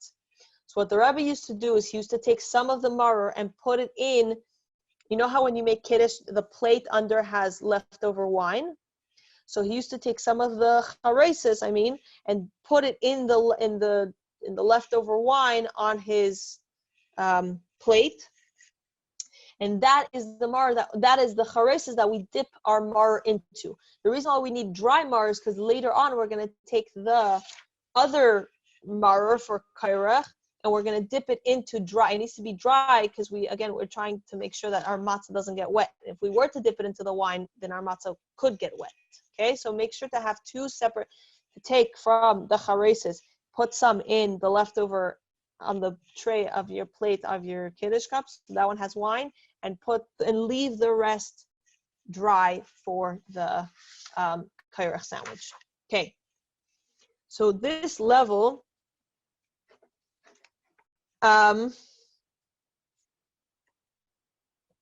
okay, so this level has a few different parts. One is what we discussed earlier about maror, that we're trying to be more sensitive. We're not trying to be, we want to make sure that our lives don't have this level of beating ourselves up. We're not trying to beat ourselves up. And many of us think, oh, I did something wrong, I better teach myself a lesson by telling myself off really strongly. Not the right way. We are just trying to eat some maror to be sensitive of what the struggles could be or what the struggles are, okay? Not only that, but if we're able to have a reminder, just a small drop of a reminder of struggles in the world, so then Hashem, we can say, okay, Hashem, this is enough, you know, like, let this be the biggest struggle that I go through, eating some chrein that like blows steam out of your nose and your ears, and that'll be the biggest struggle I go through for this year, for my whole life. Amen. Not only that, but we have to realize that our struggles are not bad. Our struggles, they're push for good to come out. Just like an olive needs to be squeezed for the oil to come, so too, maror, sometimes we need to be crushed, as it says in V'atatzave, which is the famous mimer, the last mimer we have before Gimel Tammuz. And as it says there, we have to be crushed. And sometimes when we're crushed, that's when our real light comes out. We illuminate. So we might think that going and living on vacation mode for the rest of our lives, it might be the greatest thing. But in reality, living our lives with our struggles and having to pay bills and having to make decisions with our schedule and our time actually brings out the best in us. And to end on this, and to end with a positive, is that the reality is that we take that maror and we have to sweeten it into the charesis, which is reminding us that even the struggles that we get, we have to see the sweetness behind them. We have to sweeten them. We have to have the proper mindset and the proper perspective for struggles and appreciating that they bring sweetness in our lives. We don't want them. We don't want struggles. We don't want struggles. We don't want struggles. We do not want struggles. But if chas v'shalom we do have struggles, then there is sweetness that can be, that we can reach and can help us reach a greater sweetness in our lives. Okay, how's everybody doing? I know it's a long. We usually do this with like a whole meal, a whole sturm. I apologize. Okay. Now we enter the step of kairach. We only have 5 more steps. We're almost there, guys. We're doing great. Now we enter the step of kairach, which is the aspect that we have to take the matzah. Okay, one second. Take a kazayis of the third matzah. And again, you may want to, okay. Our Shusterman has a share. Please listen to it about how to know what's a kazayis of matzah and all the laws, all the halachas of the Seder. But take a kazayis of the third matzah and a kazayis of the chareses. No, sorry, of the chazeres, which is the maros, like the lettuce with chrein inside, closed up into like a little packet. And then place some dry chareses. Place the dry one, not the one from the cup, and not the one from the plate with wine, on the chazeres. Then we shake it off to make sure that there's no wetness that can make our matzah wet. And then we split that matzah in half, and we put the lettuce in the middle, and that is our kairach, our sandwich. It's Hashem, this year we'll be having a kairach, not just matzah and maror, we'll be having a kairach with the full extent of everything we need, which is the carbon Pesach, and it'll be nice and delicious with amazing meat smack in the middle. Okay. So we need to, now the soul of it is that we need to realize that we have to experience our lives both the matzah and the maror in one combination.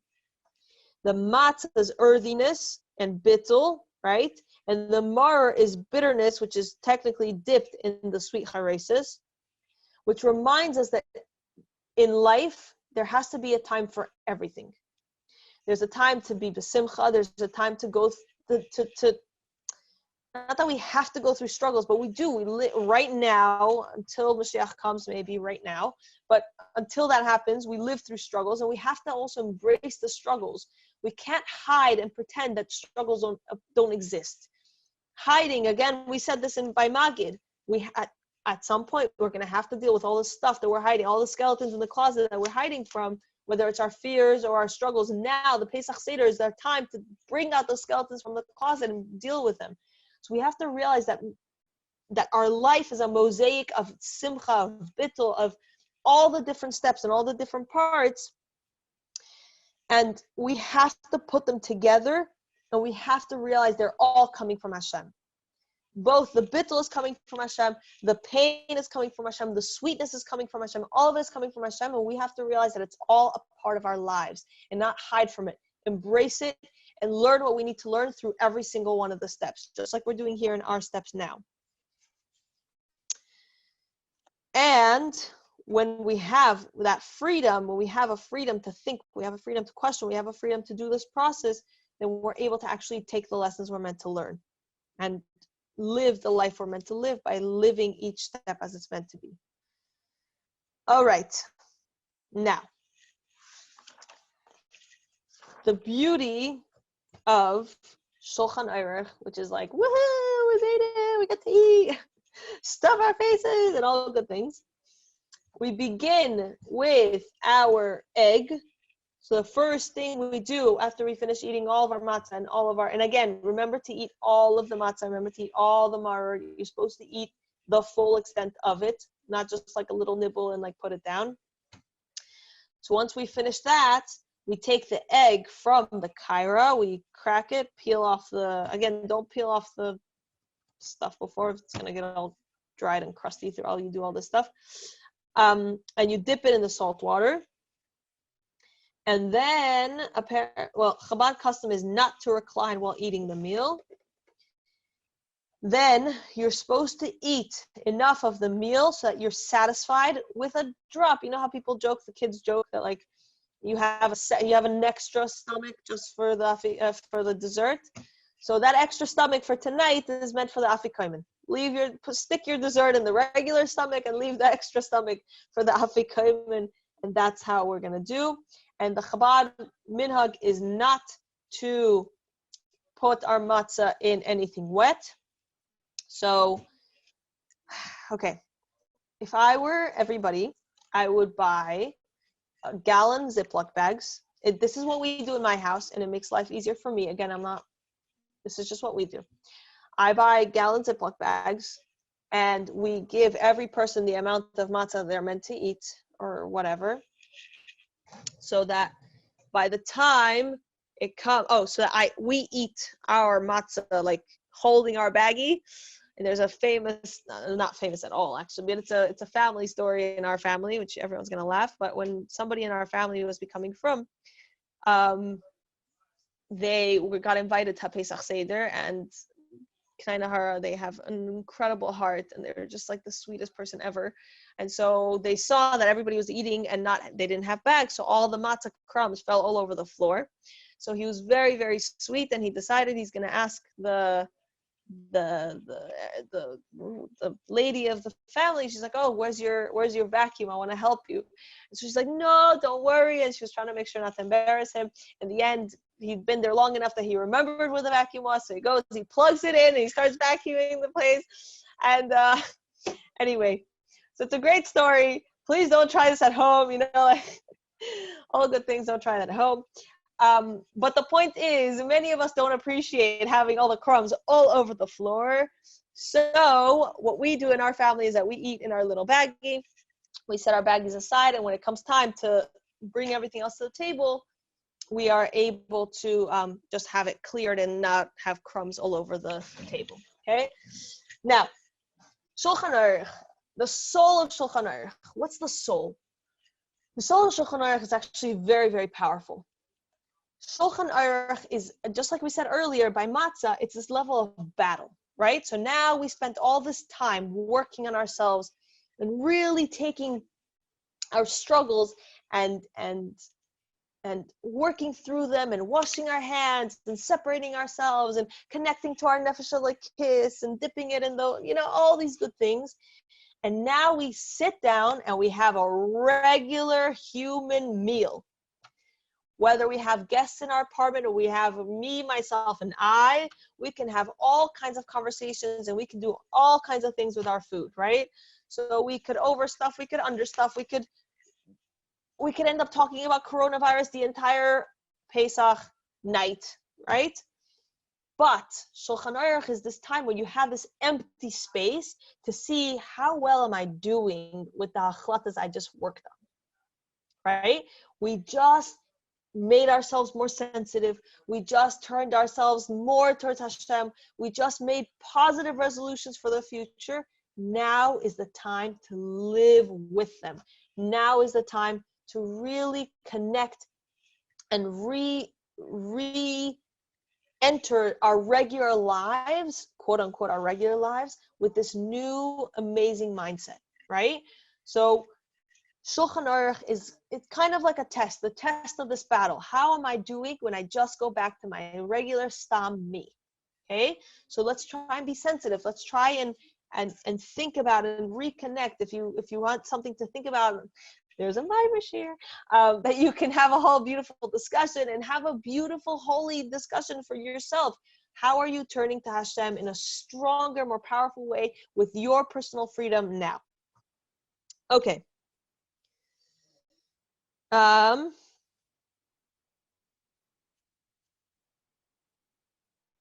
Okay, now, okay, next step is the tzafim, right? So we finished eating our meal. We left just enough room for the afikomen and dessert. We have to, on the first night, we have to make sure to finish the afikomen, finish the whole thing before midnight. And have in mind that before you eat the afikomen is going to be the last thing you eat that isn't the 2 last cups of wine. Okay? So if you need to drink water, now is a good time to stuff your face with water, although carefully because you can also have to stuff your face with wine. But have in mind to eat everything you need to eat. And that way you will not need to eat anything else or drink anything else after eating the afikomen. The afikomen is meant to be enjoyed, so please try not to stuff your face. Again, leave that extra stomach, little bit of the stomach just for the afikomen, because you're meant to want it. And you are ideally, one is meant to eat 2 kazesim of the afikomen. 1 kazai is to commemorate the Pesach offering, the carbon Pesach, and the other kazai is to commemorate the matzah that was eaten along with it. If, however, this is too difficult, so please eat at least 1 kazayas, keeping in mind that you should, keeping in mind that you're trying to eat the second one as well.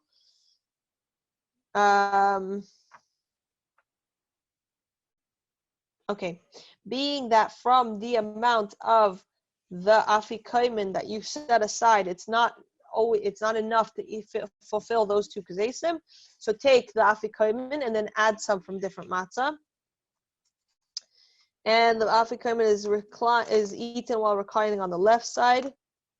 And all matzah and all of these things in general should be eaten within approximately 4 to 7 minutes.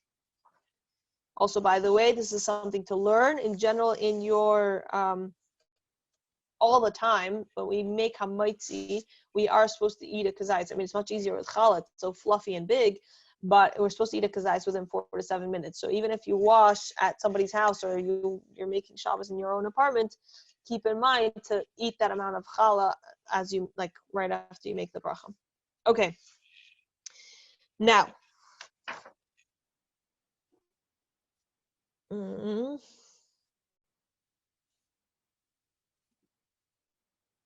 Okay, so the word tzafon, one second, I missed it over here, can be connected to something that's hidden or unconscious. So we spent all this time, right? We wrote down all of our things that we're going to work on. We wrote down our strengths. We worked on our weaknesses that we're going to work on. And we worked on them. And not only that, but we even lived. We realized we did a quote-unquote test to see how we're doing when we ate the meal. And now we're taking that step where we're changing even our subconscious, even the levels that are deep within us that we don't realize that they need to be changed, and we don't realize that they need help.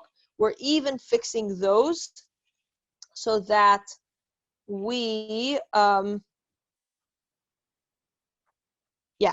so we're even filling those with spirituality, with the consciousness of Hashem.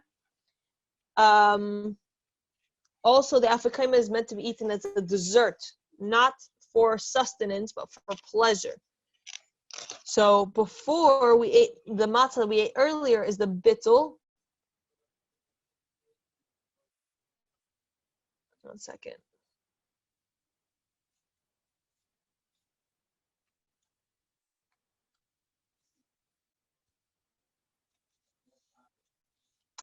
Okay, there we go. Sorry, I was like, what? Did I not get there? Okay, so before this, we ate matzah and it was bittul. It was taking us. We separated ourselves from our negativity, right? And we added godliness. We added bittul into our lives. Now this level, tzafon, this part of matzah, we're actually integrating it with pleasure, right? So we're meant to be enjoying this matzah. We're meant to be really excited with an appetite for this matzah, which means it reminds us and it teaches us to have an enjoyment in kedusha. Most of us do not live like this, but some people struggle with the fact that they know what they should do is right, and so they push themselves to do that because it's the right thing to do. But it's a push. It's a krech. It's like a breaking yourself into it. In reality, if we start changing our mindset and we start realizing that godliness is actually good, godliness is pure, and godliness brings us good, so therefore we're actually able to enjoy choosing Hashem. We're able to enjoy choosing the right thing. Does that make sense? Yes? Anybody? Yay, thank you.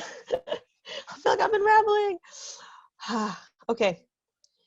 Last 3 steps. We're getting there. Good job, everybody. Okay. Now we do benching, which we do over. Oh, sorry, I forgot. No. Yeah, I didn't forget. So now we do benching. For everybody, prepare your cup of wine. And we also, at this point, prepare the cup of wine for Eliyahu Navi. So have in mind to have an extra cup to pour wine into for Eliyahu Navi. And we do our benching. So everybody holds their cup of wine and they do the benching, and then they put it down where it says to put the cup on the table.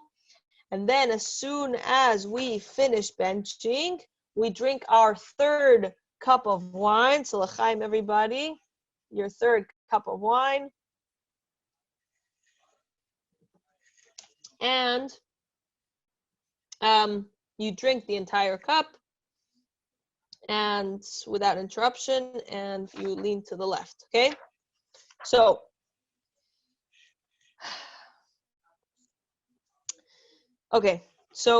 the meal has 2 spiritual poles, so to speak. The first one is the first 10 steps before the meal, and the second one is from the point that we start benching all the way till the end. So we have to remember we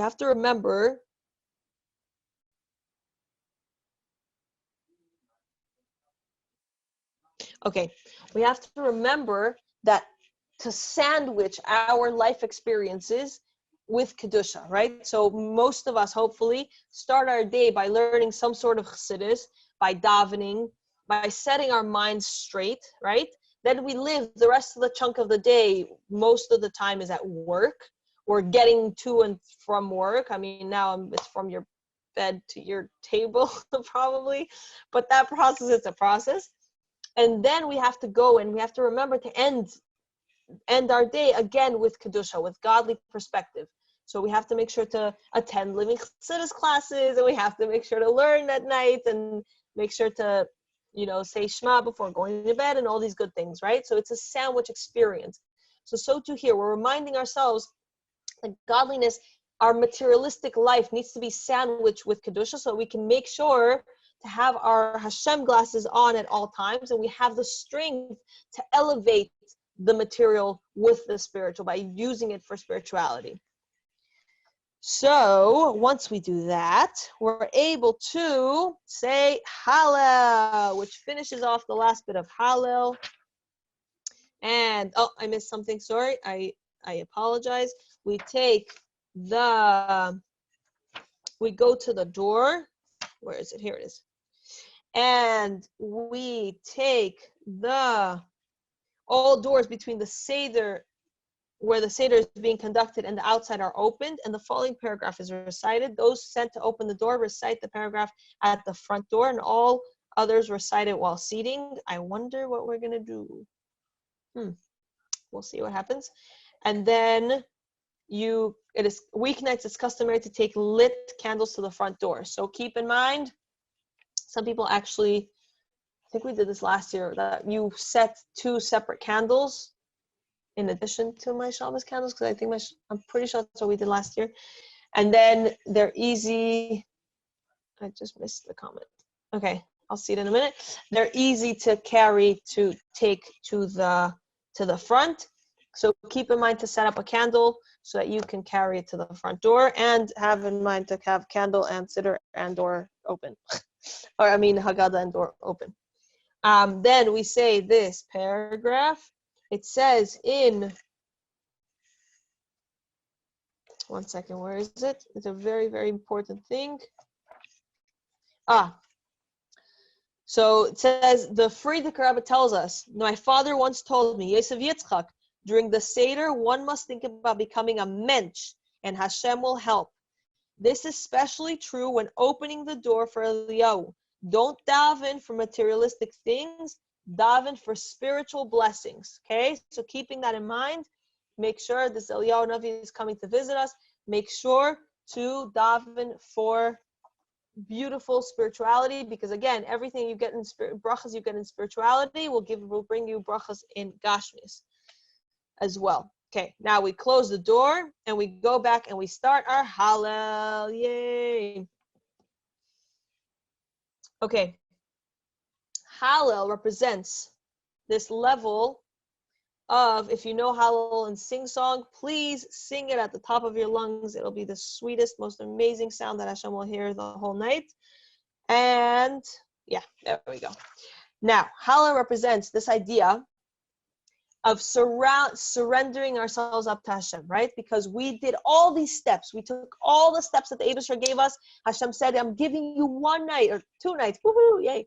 I'm giving you 2 nights to really get out of your limitations, get out of your constraints, get out of all of your gullahs, personal and general, whole world gullahs.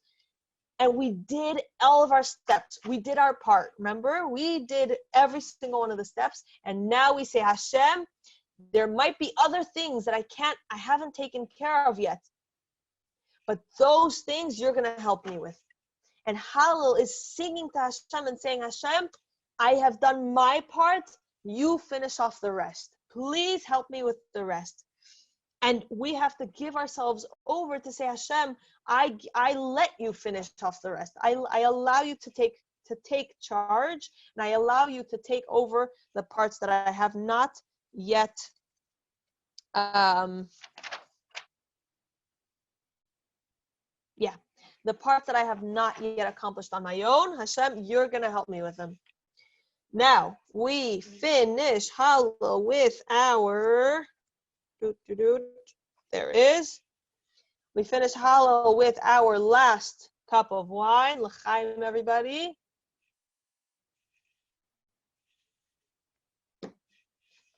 Yay, awesome. And we make the after bracha for for the wine. Okay. And then the last step is the most, the last step is Lashana Haba B'Yushalayim. It really means the acceptance, the self peace, like being at peace with yourself. You did your part. You really struggled and worked through each one of the steps. At the end, you even gave the rest over to Hashem. We pour the wine and we sing after Lashana Haba B'Yushalayim. We sing to Hashem, and we said, Hashem, you're gonna take over. You've got whatever I wasn't able to do by myself. You've got this, and now I can be at peace with myself. I can be at peace, inner peace. I'm fine. I've done my part. I need to work, and I need to, obviously live with the decisions I've made and with the positive resolutions I took on now. But I did my part, and now I gave over to Hashem that you should take care of the rest. And now together we live at peace. And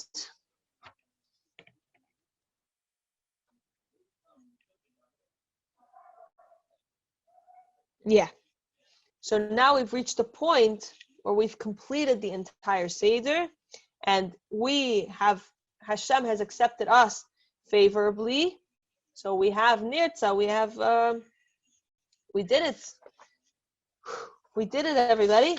Those are all the steps. In general, in Lubavitch, we don't do we only say it once, Lashana Haba B'Yushalayim. We don't sing it several times. And then after that, we take the wine remember we poured the cup for Eliyahu Navi, we take the wine.